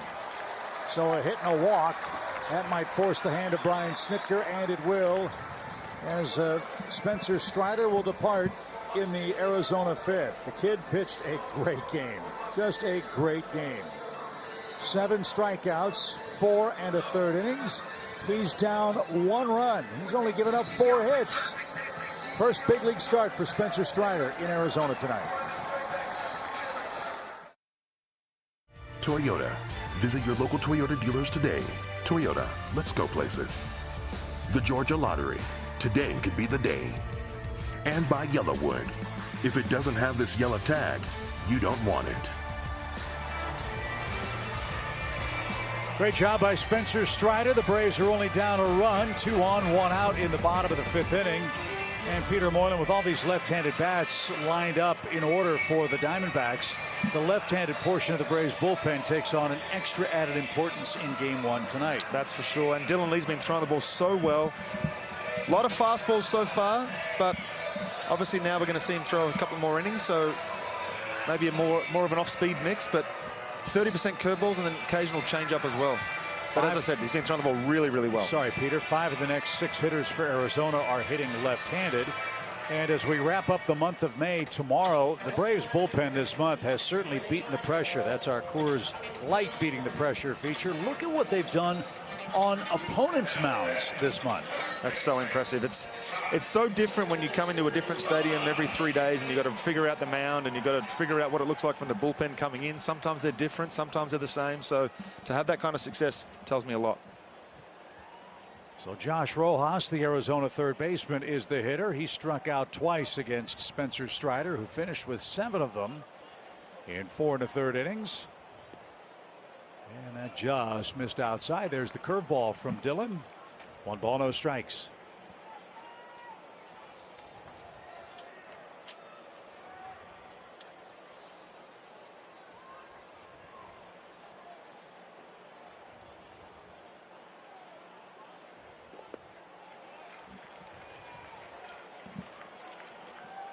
Dylan Lee's retired 2 of 3 first batters. He's inherited 1 runner. That runner did not score. A 2.30 ERA in Gwinnett in 14 games. Can't give these guys any more. They lead 3-2. And that's called a strike. Rojas tried to check his swing, fell out of the batter's box, and that cost him strike 1. Wow, we'll take that one. Also an opportunity for Dylan to pitch in a higher leverage situation than what he's probably been used to up at this level. Did you see check swing here? Yes, you did, Rojas.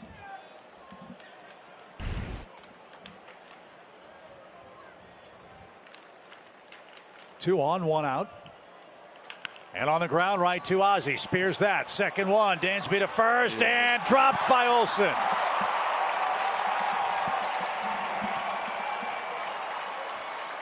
A tailor-made double play was there, but Matt just dropped it at first, and the inning continues.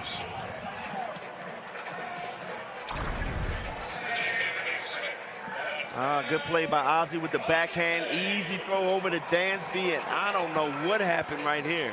Matt Olsen just whipped at this ball. Hits the top of the glove.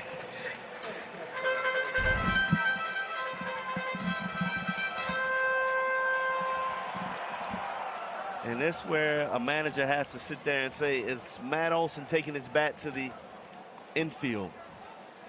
Well, the other part of it is now you have to face the right-hand hitting Ketel Marte, who's gotten on base twice. Braves play a shift. And Lee drops in a strike, a curveball, 0-1. You're talking about a gold glove first baseman. He's been struggling defensively so far this year.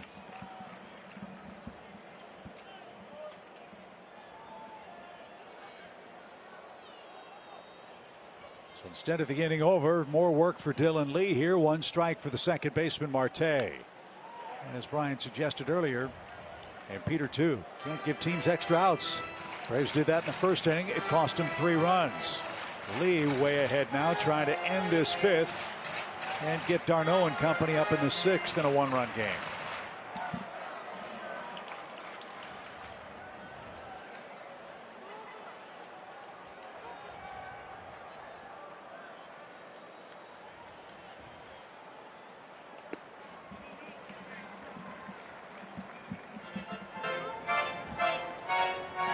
I would almost stick with the off-speed pitch here. Yeah, you can see the way the infield's playing him too. Yeah, trying to get him to pull the ball to short, third base, somewhere to the left side. And Marte's been out in front on those 2 off-speed pitches. In the back of his mind, he's saying he got to come with a fastball. Let's see what's offered Ketel Marte here. A ball and 2 strikes. Runners at the corners. Line drive center. Harris on the run. It's over his head and off the wall. 1 run scores. Streaking around third is Rojas. The Braves give the Diamondbacks an extra out and 2 extra runs.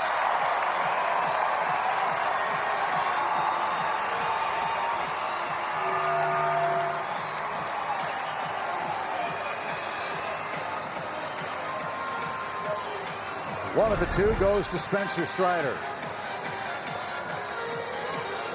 That's that fastball right down the middle. Marte's not going to miss that.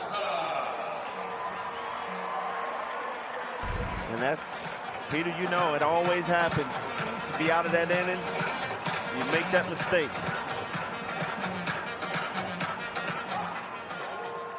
So the Diamondbacks extend the lead. It's 5-2.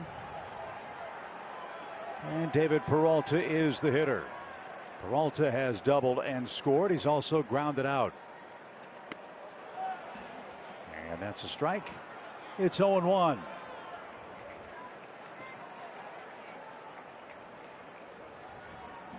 No error on that play by Olsen, by the way. You cannot assume a double play. It's ruled a fielder's choice.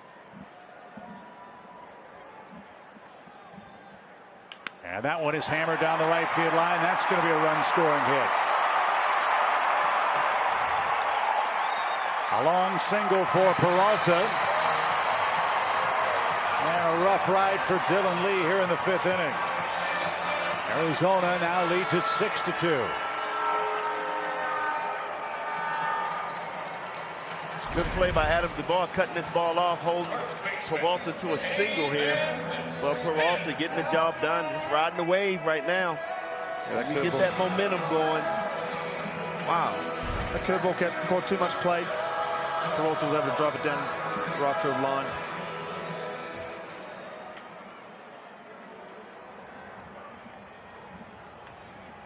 So 2 hits, 3 RBIs after the dropped double play ball. Arizona now leads by 4 runs. And it's been that way all year long for this Braves team. When they make a mistake, the other team always capitalizes on it. I might be wrong, but that's got to be a scoring mistake, right? You can't assume a double play when there's an error made at second base. But on the second throw, the error was the throw would have beaten the runner. Yeah, I don't disagree, but it's not on the board. I have not heard the official scoring decision, but it's not reflected on the scoreboard in center field as an E3. And no matter how you score it, Arizona scored 3 times in the inning. 6-2 game. The pitch.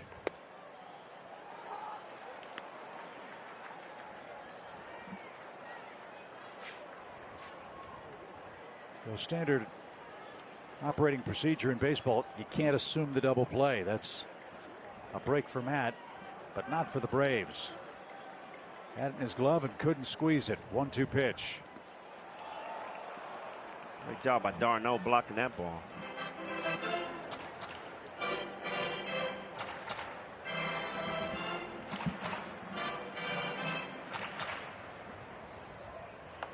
All 6 Arizona runs have come with 2 outs in today's game. 3 of them in the first inning, 3 of them here in the 5th.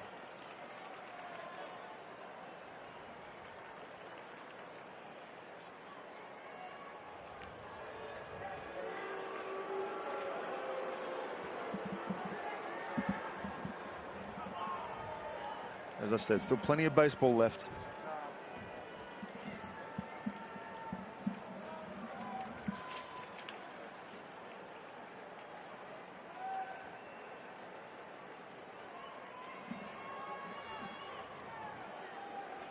Two-two pitch.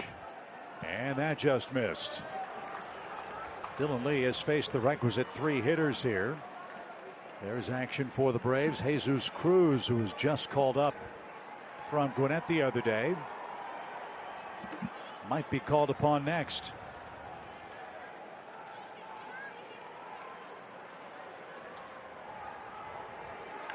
On the ground, that's hit right to Ozzie. Tricky hop. And his throw to first close, but in time. And that retires the side. Arizona has scored 6 2-out runs in the game. After 5, they lead it by 4.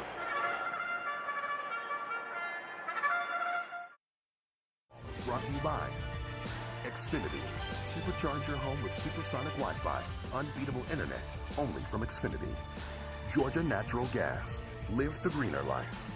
And by Kaiser Permanente.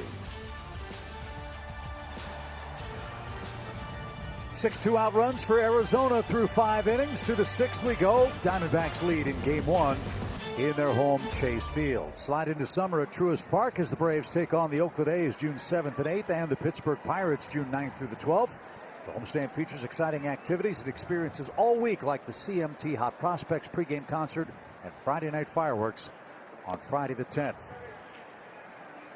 All kinds of great activities for the family. Hope you'll join us. Go to Braves.com/tickets and join us at Truist Park. Travis d'Arnaud leads off against Zach Gallen. Driven a mile high and down the left field line, foul. Looked like the Braves had this guy on the ropes in the 5th inning. 2nd and 3rd, 1 out, but Riley and Olsen couldn't drive home what would have been then the tying run. He was able to make some big pitches last inning. Hopefully that took it out of him and he can leave something middle here to d'Arnaud. Braves need 4 to tie it. 6-2 in the 6th. Don't forget Torey Lovullo, the Arizona manager, got ejected after John Libka and Gallen had a little verbal tussle. And a base hit the other way. Good piece of hitting by Travis d'Arnaud. And that's exactly what the doctor ordered for d'Arnaud. When he was going good, he was hitting a lot of balls that way, but he's struggling trying to pull the ball. Now we see him go the other way. Hopefully it'll start clicking in for him. Look, and what Peter said is really true about this ballpark. I don't care how good your pitching is. No lead is safe in this place. It's certainly the case at Coors Field. So chip away here. Pick up a couple. Get Gallen out of the game. Get into their bullpen and see what you can do.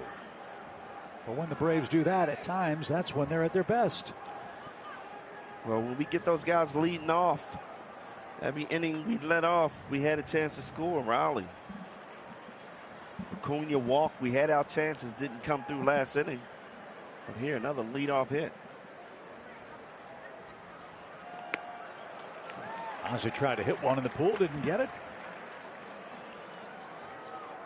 Ozzie has been on base twice tonight. He's singled. And he has walked. That's Noe Ramirez for the Diamondbacks. Jesus Cruz was warming in the Braves pen. The 0-1 pitch. Rolled to first. Smith will fire to second, a sinker. And he's fortunate that they get the lead runner. That forces d'Arnaud. Albies trades places with Travis. 1 out, 1 on, and Adam Duvall the hitter. There's that nasty changeup dropping off the table. Right fielder Adam Duvall. Good play, getting 1 out, making it sure out. That ball was a sinker. Infield hit for Adam. Hopefully that's a hit that'll get him going. He's got 3 hits in his last 21 at bats. This would be a great spot for him to split a gap or hit 1 out. As we told you, Duvall, 14 career RBIs in this ballpark. And low and away, ball 1.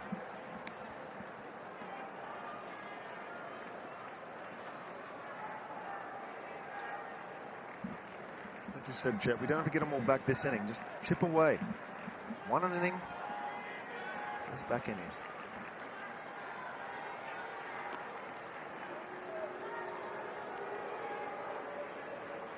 One thing Gallen does well is hold those runners. Very quick over to first base. Now I know why these catchers are so good in throwing guys out.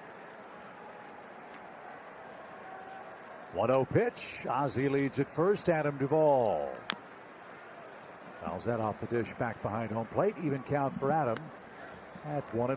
We're back at it tomorrow here with Game 2, 9:40 Eastern Time first pitch. Charlie Morton, who's 5-1 lifetime against the Diamondbacks. He'll face Humberto Castellanos in the middle game of the series.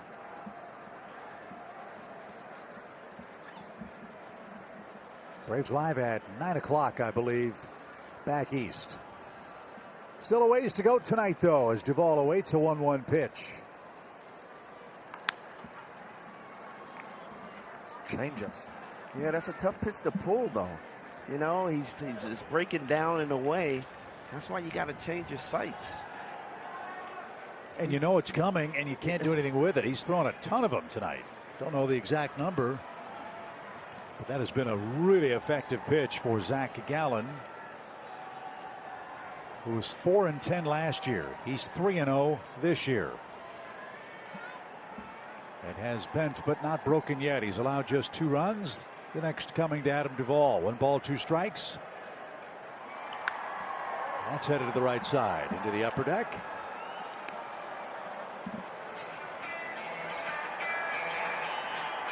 .94 pitches for Gallen now.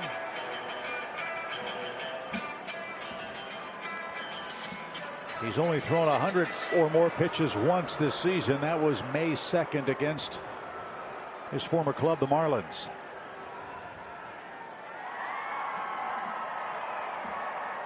He's only allowed more than 2 earned runs in a game once. That was in his last start. 1-2 pitch. Here it is. That was close. And you can just see the frustration with Gallen. With every close call that he doesn't get, he is not going to send John Lipka a Christmas card. Yeah, he's making it worse, though. You know, pouting. Peter? Why are you looking at me? I see your face right there. Those pitches really pout a lot. Now the 2-2. That's in the dirt. That'll chase Ozzie to second base on a wild pitch. And that's a full count. Birdie? No, you guys are absolutely right on the body language. It's really bad. Young pitchers, if you're out there, guys in college, and you don't like the strike zone, ask to check the baseballs. You walk in with the umpire and you say something privately to him without showing him up. This is a bad example of how, or a good example of how to get the umpire to not be on your side. Well, let's hope Lipka's not on his side if it's a close pitch with a 3-2 count. Braves need base runners. Here it is. High towering fly ball to left. No carry to it. And Peralta is in and under. Duvall is retired. Albies at second, and Michael Harris the second will be the hitter here in the Atlanta 6th.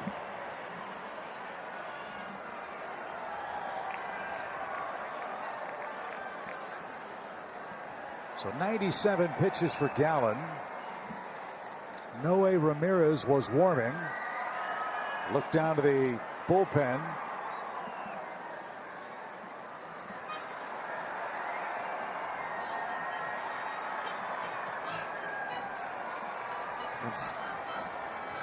So decisions for the Diamondbacks without their manager Torey Lovello. Jeff Bannister's the bench coach and now the acting manager, and I think he's just made the signal to bring on Noe Ramirez. So Gallen with 97 pitches will depart with a 6-2 lead. Michael Harris will face Noe Ramirez in Game 1 in Phoenix and Chase Field.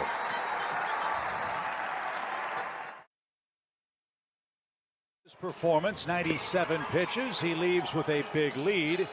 And now Arizona will turn the game over to Noe Ramirez, who's been terrific. He has held opponents scoreless in 9 straight games and has not given up an earned run yet, fellas, on his home mound. Yeah, you look at the delivery. It looks very similar to, you remember Dan Winkler from back in the day. He's got that low 3/4 arm, slinging arm action, throws more off speed than fastballs. Curveball's his #1 pitch, but he will throw a 4-seam fastball. I'd imagine from that arm angle you're going to see a bit of tail from it. And BJ, I would imagine this is the most difficult challenge for Michael Harris. Not only is he learning how to be a big leaguer, learning all these pitchers on the fly. Yeah, but right now he's young. You see ball, hit ball for him right now. Just trying to get your pitch to drive. I don't think he's worrying about who's out there on the mound. He just want to relax a little bit.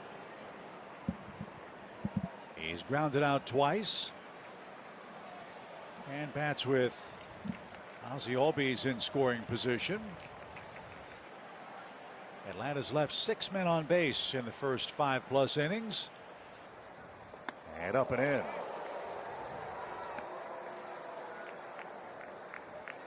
Interesting decision to bring in a right-handed guy with a lower arm angle to face Michael. Yeah, I was a little surprised that they removed Gallen with the #9 hitter coming up, and a young kid who's just starting in, what, 2-3 games in the major leagues? Line drive down the left field line, but that's going to crow foul. And Harris now with 2 strikes.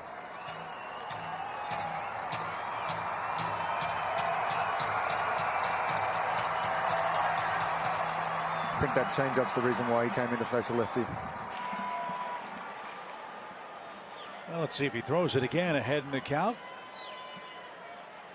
The Braves are looking for their first hit with a runner in scoring position tonight. And that one on the ground. Pavin Smith race to the bag. Close play, but Ramirez gets there first. And the Braves are out of luck in the top of the 6th inning. Arizona 6, Braves 2.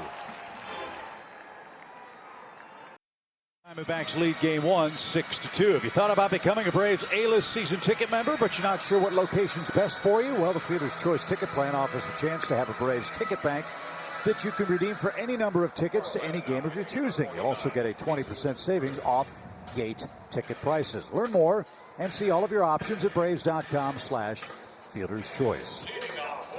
New pitcher on for the good guys. This is Jesus Cruz. It's not his major league debut. He has pitched in the big leagues before. That was August 18th, 2020 with the Cardinals. So the native of Mexico, who had a great run going with Gwinnett, gets to pitch here in the 6th inning against Jake McCarthy and company. Talk about a world traveler. He's pitched in Mexico. He's pitched all over the place. Veteran guy. I think some of the Brave scouts recognize him in Venezuela. I think it's Jose Yepes who saw him, I believe. Yeah.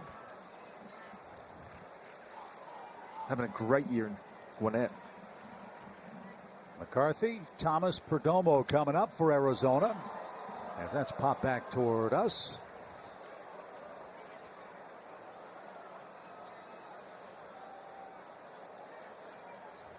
Spencer Strider made his first major league start today, was very impressive. His line will look a lot worse than it should. 4 hits, 7 strikeouts in 4 1/3 innings. Dylan Lee, 2/3 of an inning, 2 hits. But the dropped double play ball will cost him 2 earned runs. And now Cruz trying to hold him at bay and turn things over to the top of the Atlanta order when we get to the 7th. See a big fastball there by Cruz. 96, 97. Slider's been his #1 secondary pitch. Well, the Cardinals have let go of some really good pitchers. Have they ever? And traded some, too. Popped up. High sky. Roof is off. Ozzie says he's got it and backpedals for out #1. 1 up, 1 down. Here's Alek Thomas. He's 0 for 2 before Cruz makes him 0 for 3. Let's first enjoy a message from Delta. Center fielder, Alek Delta, proud to be the official airline of the 2021 World Champion Atlanta Braves.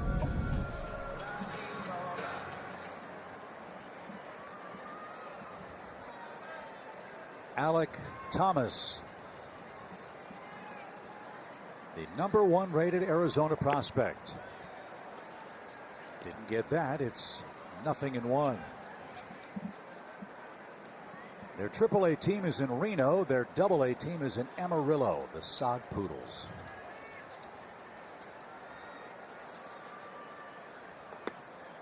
Cruz way ahead, 0-2.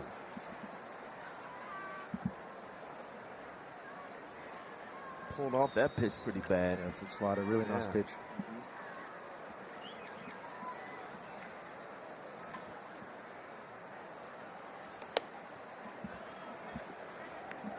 So often the case, you throw a good one, watch how good this next one's going to be. And it isn't as good. Never is. 1 ball, 2 strikes. No shift on for Alek Thomas. On the ground, Olsen gloves this one.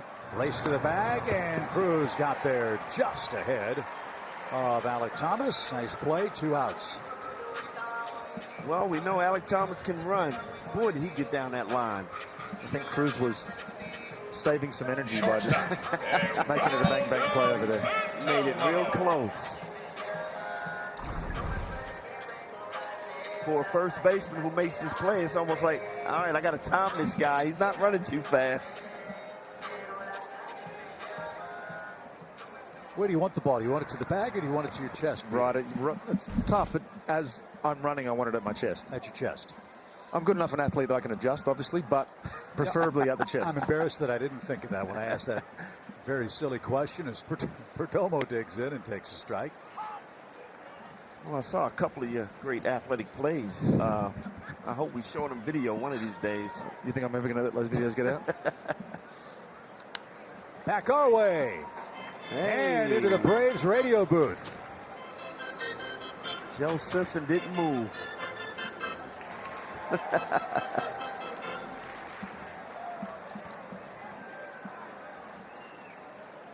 Ben Ingram came up with that pop fly foul.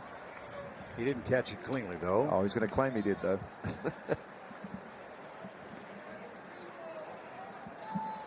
And you're right, Joe didn't move. I mean, he was just was locked in. He used to play outfield. He should have reached over there and grabbed that ball. That thing was coming in hot. The pitch is over but low. 2 balls, 2 strikes.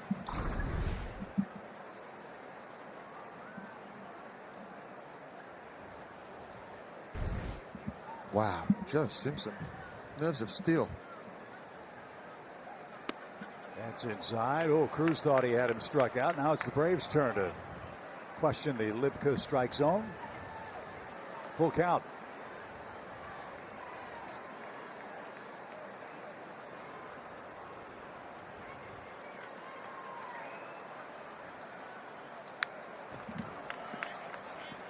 When we get to the 7th inning, the top of the order is coming up.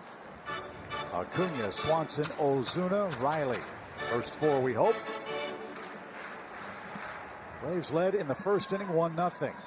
Arizona scored 3 in the opening frame. Braves made it 3-2 on a Riley homer, then 3 runs in the 5th. And this one is a bullet to right. Duvall on the run, can't get that. Oh, nice extension. And the throw into second is going to be a little late. Perdomo has a hit. It comes with 2 outs, but they've been relentless tonight with 2 out base hits and run scoring opportunities. All 6 of their runs with 2 outs. Ball did a good job again. Running down to the right field line and cutting that ball off. Made a strong throw, but Perdomo is pretty fast.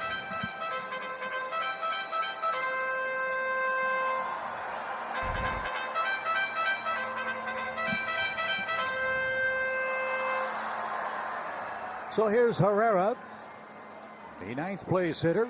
Swung at the first pitch and singled to start that 5th inning rally for the Diamondbacks. So he's 1 for 2. And takes a strike. Their top catcher, Carson Kelly, is out. He's got a strained oblique. He's been out a while. So Herrera's getting some extended playing time and is hitting .216 for the season.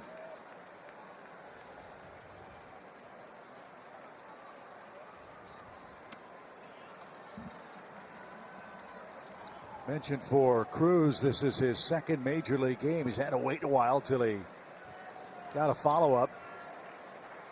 2 runs in an inning of relief with the Cardinals back in 2020. So it's hoped he can pick up some innings for Atlanta, save the bullpen, with 2 more here and 4 in Colorado coming. These are important frames. And fouled straight back.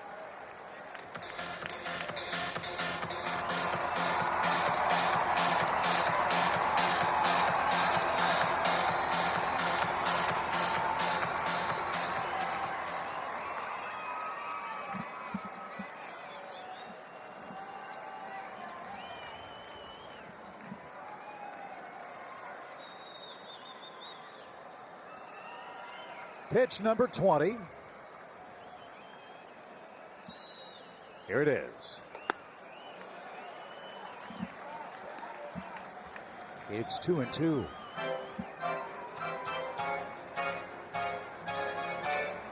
Slide on out of half right here, Pete. I like that. He didn't budget that high fastball.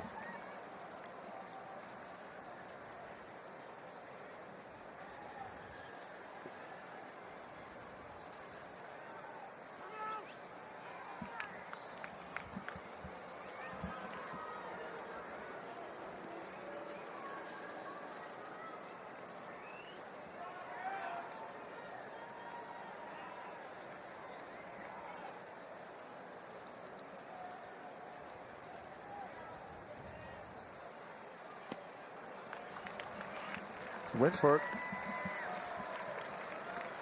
But now a full count.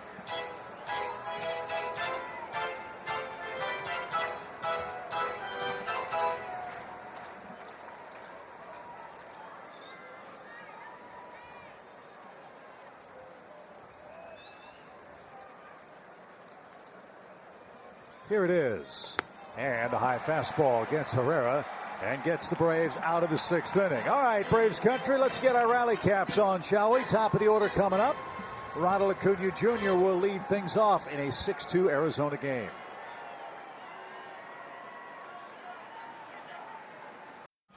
Way out. I don't remember where it is, but it's still going somewhere. Well, Colorado beat Miami 7-1, the final at Coors Field. That's our next stop. And Arizona goes to the bullpen again. This is Joe Mantiply, a left-hander, 6'4", 216, and 31 years young. At least we were told. I think it's still Ramirez still out there. Yeah, Mantiply's warming up. I beg your pardon. So busy concentrating on the game break that it's still Ramirez. You were talking about my 500 plus. That threw me off that too. Threw you off. So it's Ramirez after getting the last out of the 6th inning. I beg your pardon. And that makes sense with all these right-hand hitters, 4 in a row coming up for the Braves. Mantiply getting ready for Olsen. If the Braves can muster a rally here, they need one. It's a 6-2 game. Hits are even 7 apiece. On the ground to third, right at the bag. Long throw, Rojas, and Ronald is out, number 1. Dansby's had a good night. He's gotten on base twice. Fellas, he's our Yellowwood Bringing the Lumber feature. Well, he has heated up in a big way since, look at that, May 1st, 313, 5 home runs, 17 RBIs.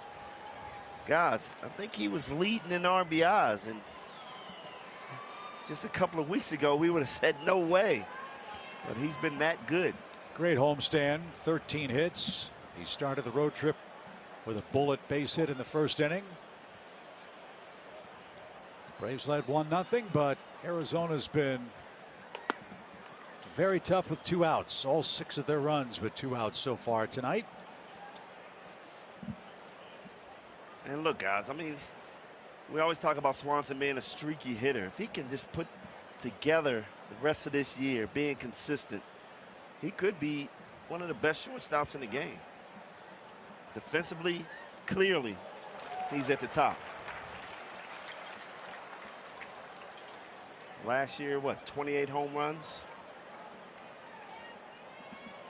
Stellar defense every day. Yep. You're right. It's the consistency that we've been searching for. And his last 3 weeks have been as good at any time in his career.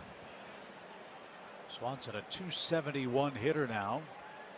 And this one pulled toward third. Gobbled up by Rojas. Long, strong throw. 2 out. Hope you'll stick around with us for the stretch. That's presented by Synovus. Nick Green and Lauren Jabbar are standing by in our Atlanta studios. Plenty to talk about tonight. The big story for the Braves, Spencer Strider's first major league start went about as well as I think the Braves could have expected. Braves just didn't help him defensively in this game. That cost him 4 runs. He certainly did enough to generate some excitement for 5 days from now, that's for sure. Yeah, you look at the box scores, it does not reflect on how good they've been. I mean, a couple misplayed balls really cost them. And a cue shot hit into the shift. Funny spin. And a peek as Ozuna jogs down the first base line. And a very easy inning for Noe Ramirez, who's gotten 4 ground ball outs. 6-2 Arizona here at Chase Field in Phoenix. Lauren, Nick, take it away in Atlanta.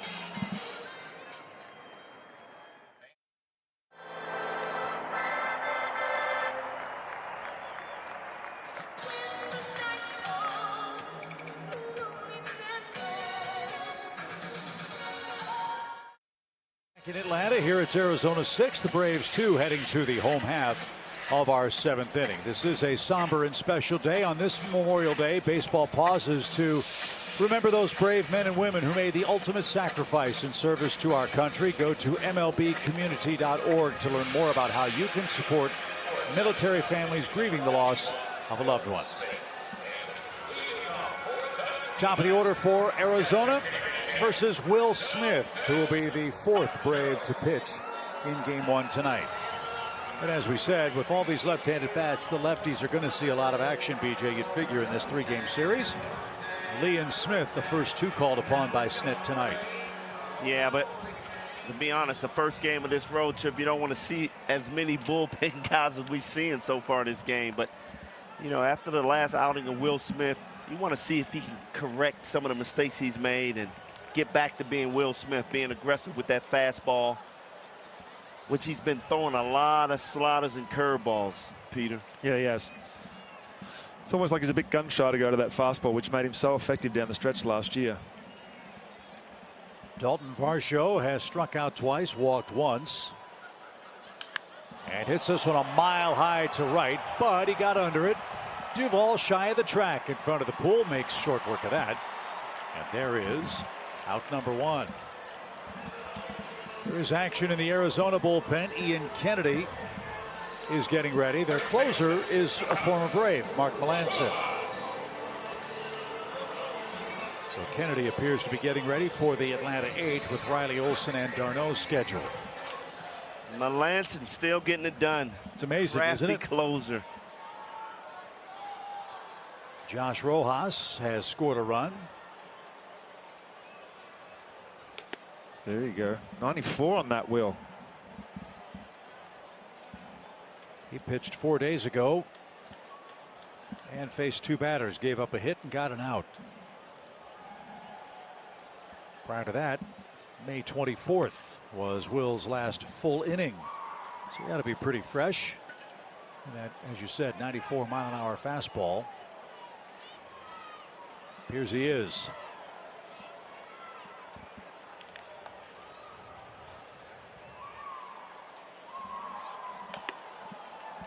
Just been missing a little bit of that snap on that on these breaking balls. Missing it a little bit over the plate. Needs to get that finish on those 2 off-speed pitches and be much more effective. Really struggles with commanding that fastball. We talk about him throwing a lot of curveball, a lot of sliders. Well, I'd love to see him command that fastball. So 1-out walk brings up Ketel Marte, but first a word from Texas Pete. Welcome to the tribe. The Texas Pete tried and true. Texas Pete, sauce like you mean it. Marte, 2 hits, 2 runs, 2 RBIs. But a huge hit in that 5th inning, a bullet straight away center field for a double. Never should have come up. Yep, 2 runs batted in. You don't want to make a mistake to him with a slow curveball. He will make you pay.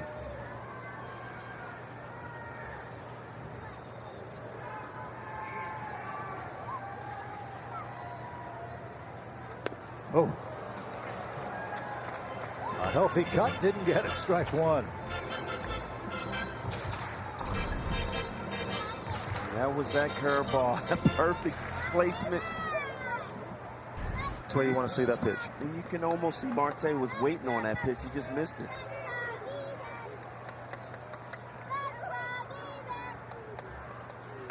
That's golf to third. O'Reilly, a great job to smother that. Throw a strike to first. Wow, a one-hop missile. Check yourself, Austin. That ball was hit awfully hard. That's why they call it the hot corner. Whew. Great play by Austin here. And it went off his thigh. He missed that ball, but he kept it in front.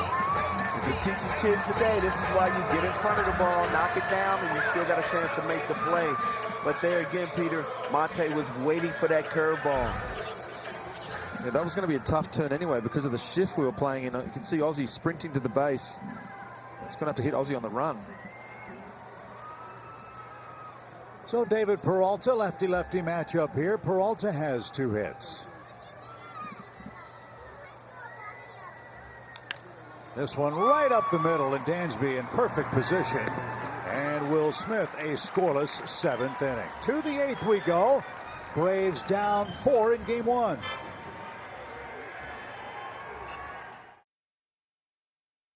Kennedy, he's on to work the 8th inning. And guys, he will face Austin Riley to get things started. Austin Riley with a mammoth home run in the 4th inning, made it a 1-run game. Yeah, he tried to get, look at that. Fastball in, missed target. What does he do, BJ? Get his hands in, show his power. Right into the pool.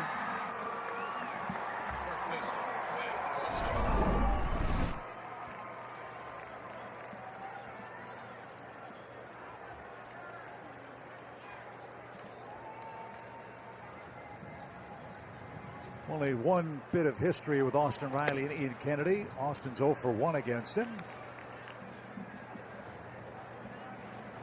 Started his career as a starter. Yep. Back with the Yankees in 2007. Strictly a reliever since 2019 when he switched over with the Royals and became their closer. Had a very, very good year. Pop fly foul back toward us. And a Braves fan from Tucson, Arizona made that catch.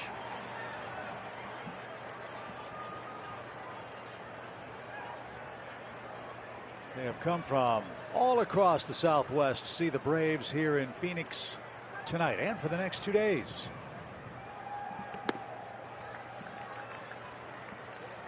We got to see a whole lot of excitement tonight. Acuna scored a 1st inning run. Riley the homer. Strider with a solid debut as a starter for the Braves. But at this point, it's Arizona where it counts, 6-2. But we're not dead yet. 6 outs left. Here in game 1, the pitch. Smoked into left, but it's going to hang up for Peralta. Riley hit that one right on the screws, but right at the Arizona left fielder. 1 out. I know as a hitter you want to obviously get hits, but that's got to make you feel good, right? When you're hitting line drives like that. No doubt. I mean, you square it up. You feel good. You're starting to lock in a little bit. And he's not missing that fastball. That's for sure. Tough night for Matt Olson, who's 0 for 3.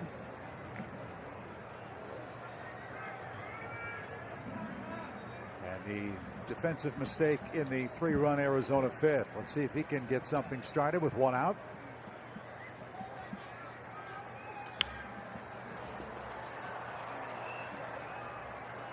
Matt's 2 for 3 against Kennedy. Both hits home runs, so that's encouraging.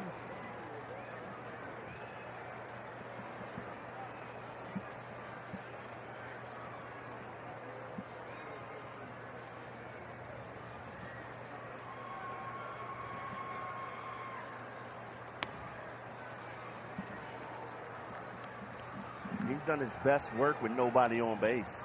I mean, he's been hitting double after double, leading off innings. He just struggles with runners in scoring position right now. Hopefully he can drive something in the gap.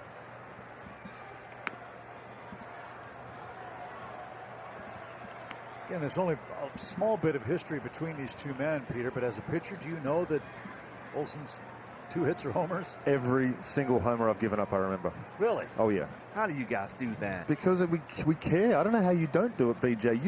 You were the best player. I have no clue, man. I remember Ken Griffey Jr. had to remind you of the story that you robbed him one time. How do you forget that? Hey, it's just a game to me, man. I'll make great plays. Who cares? I'm supposed to make those great plays. I don't remember that stuff. Yeah, that is Chip. That's old school. That was pretty awesome, though, man. Kinda Ken like Griffey Jr.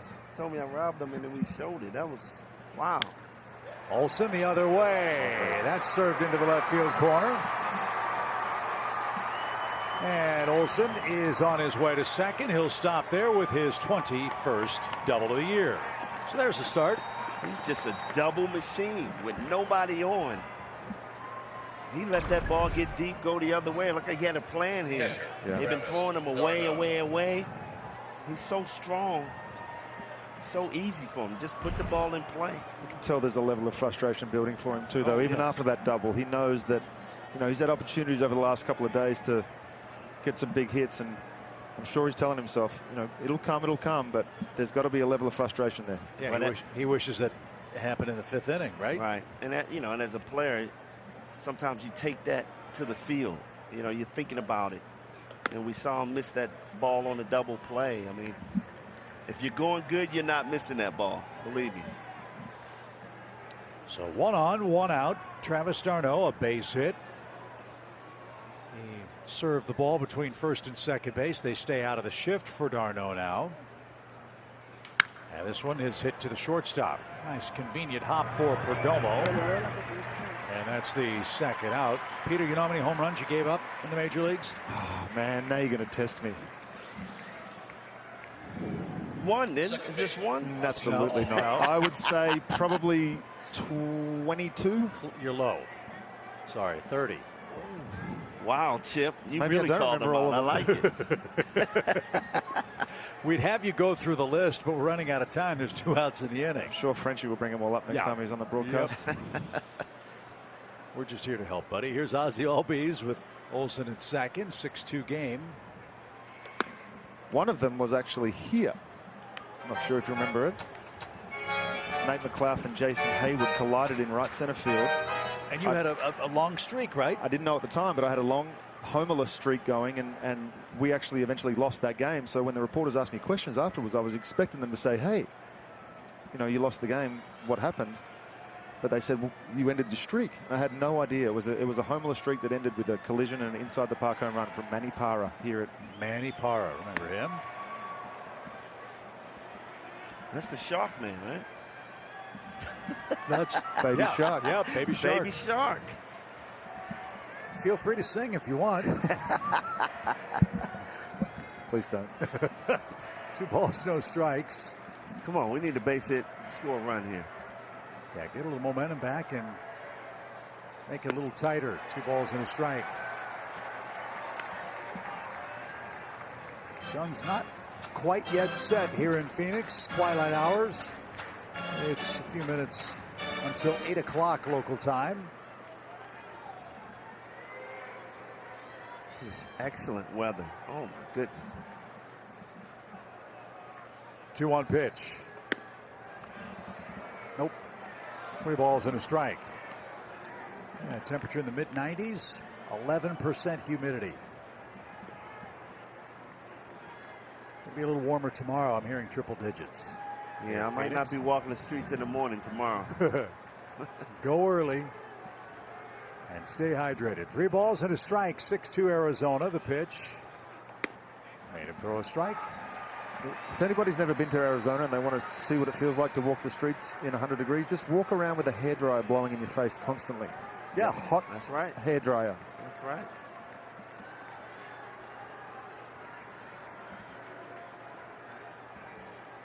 So a big pitch here. 3 balls, 2 strikes, 2 outs. And Ozzie can't connect. Braves are hitless with runners in scoring position in game one. Arizona in command, 6-2.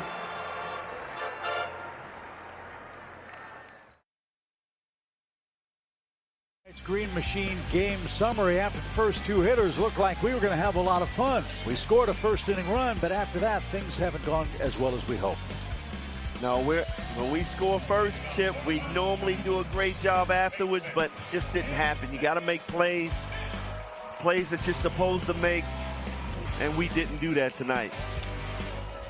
I'm sure Spencer's sitting in that locker room getting treatment right now, wanting that one pitch back. Even though he hit his spot, he knows that it's that one pitch. So Jesse Chavez will pitch the eighth inning for Atlanta. Pavin Smith is the man that hit that one pitch, a 3-run homer in the Arizona first. That came after an infield dribbler and then a ball that Ozuna couldn't grab in left field that turned into a double. And Pavin Smith is quickly out number one in the eighth inning. Jake McCarthy's coming up. He's hitless tonight. Right fielder, Jake McCarthy. As we suspected, Mark Melanson is up in the Arizona bullpen. Diamondbacks trying to win their 24th game this year. Club that lost 110 times last season is way ahead of last year's pace. They didn't win their 24th game last year until July. And they haven't won this one yet, but the Braves have just 3 outs left. Check swing. This one is foul and an even count. Isn't it amazing? That's only 3 miles an hour slower than his fastball sometimes, 3 to 5 miles an hour slower, and just the swing that he took there. Goes to show you don't need to have a big 10 to 15 mile an hour difference in your changeup. Just got to get him a little bit off timing.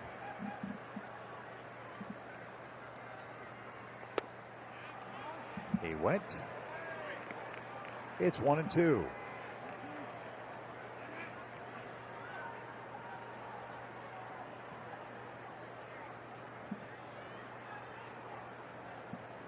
Charlie Morton and Kyle Wright will be the next 2 starting pitchers for the Braves in this series. Humberto Castellanos tomorrow night. Then Wright and Madison Bumgarner wrap up the series here on Wednesday. That'll be a fun one.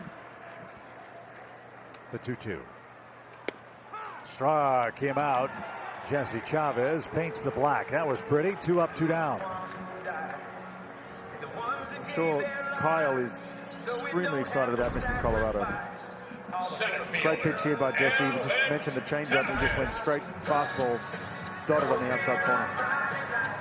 Well, I got to say, Strada could be that number 5 pitcher, but we continue to struggle when that 5th pitcher is on the mound. We've said 2-9 coming into this game. Unless we can have a serious comeback. Well, you never know. We'll see what happens. It won't be a safe situation for Melanson. The lead's too big for him. For whatever reason, sometimes that affects a closer's stuff. That's true. This one on the ground, and Olsen lets that one go by in foul territory. 1 ball, 2 strikes. To me, that's one of the biggest mysteries of the game, right? They tell a pitcher, Peter, just go get 3 outs. The 3 final outs you have to get, as we all know, can be very difficult, but it depends on the score of the game. Yeah, a lot of that has to do with the adrenaline. It's a different adrenaline when the game's not on the line. And as much as it might be only 1 run, you know that the high leverage situation or the save situation is less than 3 runs. And if it's anything more than that, it feels like you're pitching for different reasons. It's still the same inning, it's still the same game. Right. There's just not the same intensity. Not the same intensity from the guys in the infield. You know, it's hard to explain, but it just does feel different. And I was never really a closer. That hit to the right side. Riley settles and fires. Close play and in time. to get Alec Thomas on a bang-bang play. Jesse Chavez, Will Smith, and Mr. Cruz. Good job in relief, and the Braves go to the 9th. T-Mobile Coverage Cam. The roof usually covers the field here in Phoenix during the hot spring and summer months, but a delightful day today. They peeled back the roof here at Chase Field, and that's our vista here in the 9th inning of Game 1 of this 3-game series. Arizona leads the Braves by a 6-2 score, and our former buddy and closer Mark Melancon is on to nail down the final 3 outs for the Diamondbacks. He will face Duvall, Harris, and then Ronald Acuna Jr. We know him very well. He hasn't changed. Cutters and curveballs, they're all going to spin. You just got to try and pick the right one. He can be really good if that cutter's on and he's locating it. Such a crafty veteran, man. He's not going to overpower you with a fastball. But like you said, you just don't know which way that spin is going.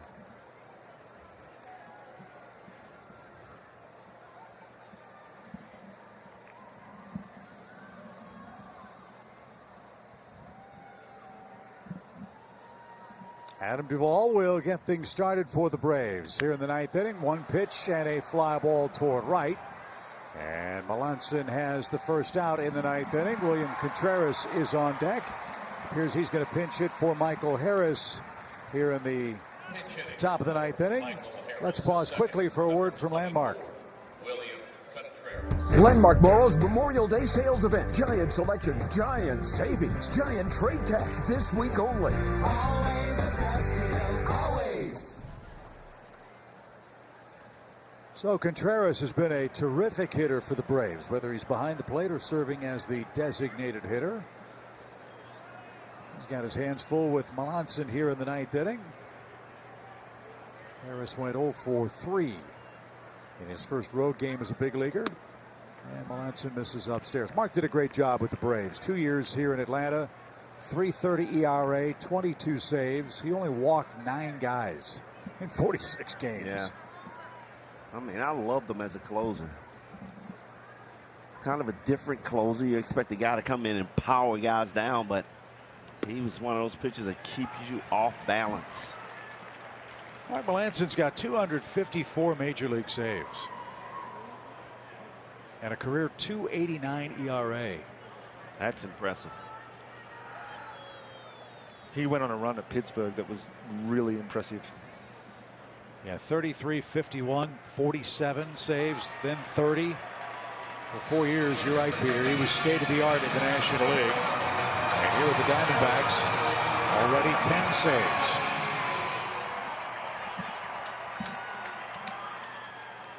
He is, though, 0 and 5. Despite those 10 saves, the 1-2 pitch. Swing and a miss. Contreras is down for out number 2, and Ronald Acuna Jr. is the final Braves hope. That's what he does. Exactly. I mean, that's what he does. He keeps you on balance. He throws those big curveballs, easy changeups. Get you looking cutter and then just drops that curveball in the dirt. He's a guy that my approach would be, I'm moving up in the box and I'm going to challenge you. Yeah.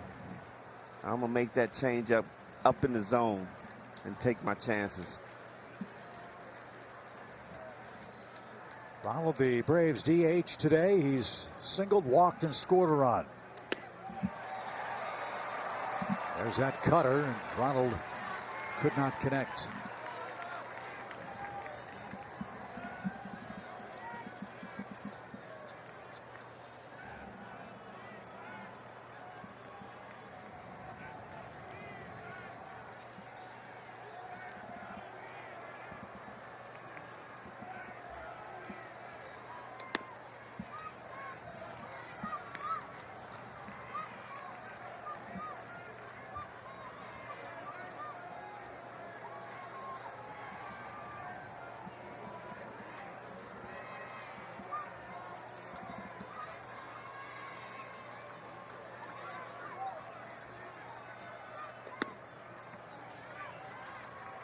You can understand the care with which Melancon is pitching to Ronald. He's got the luxury of a 4-run lead.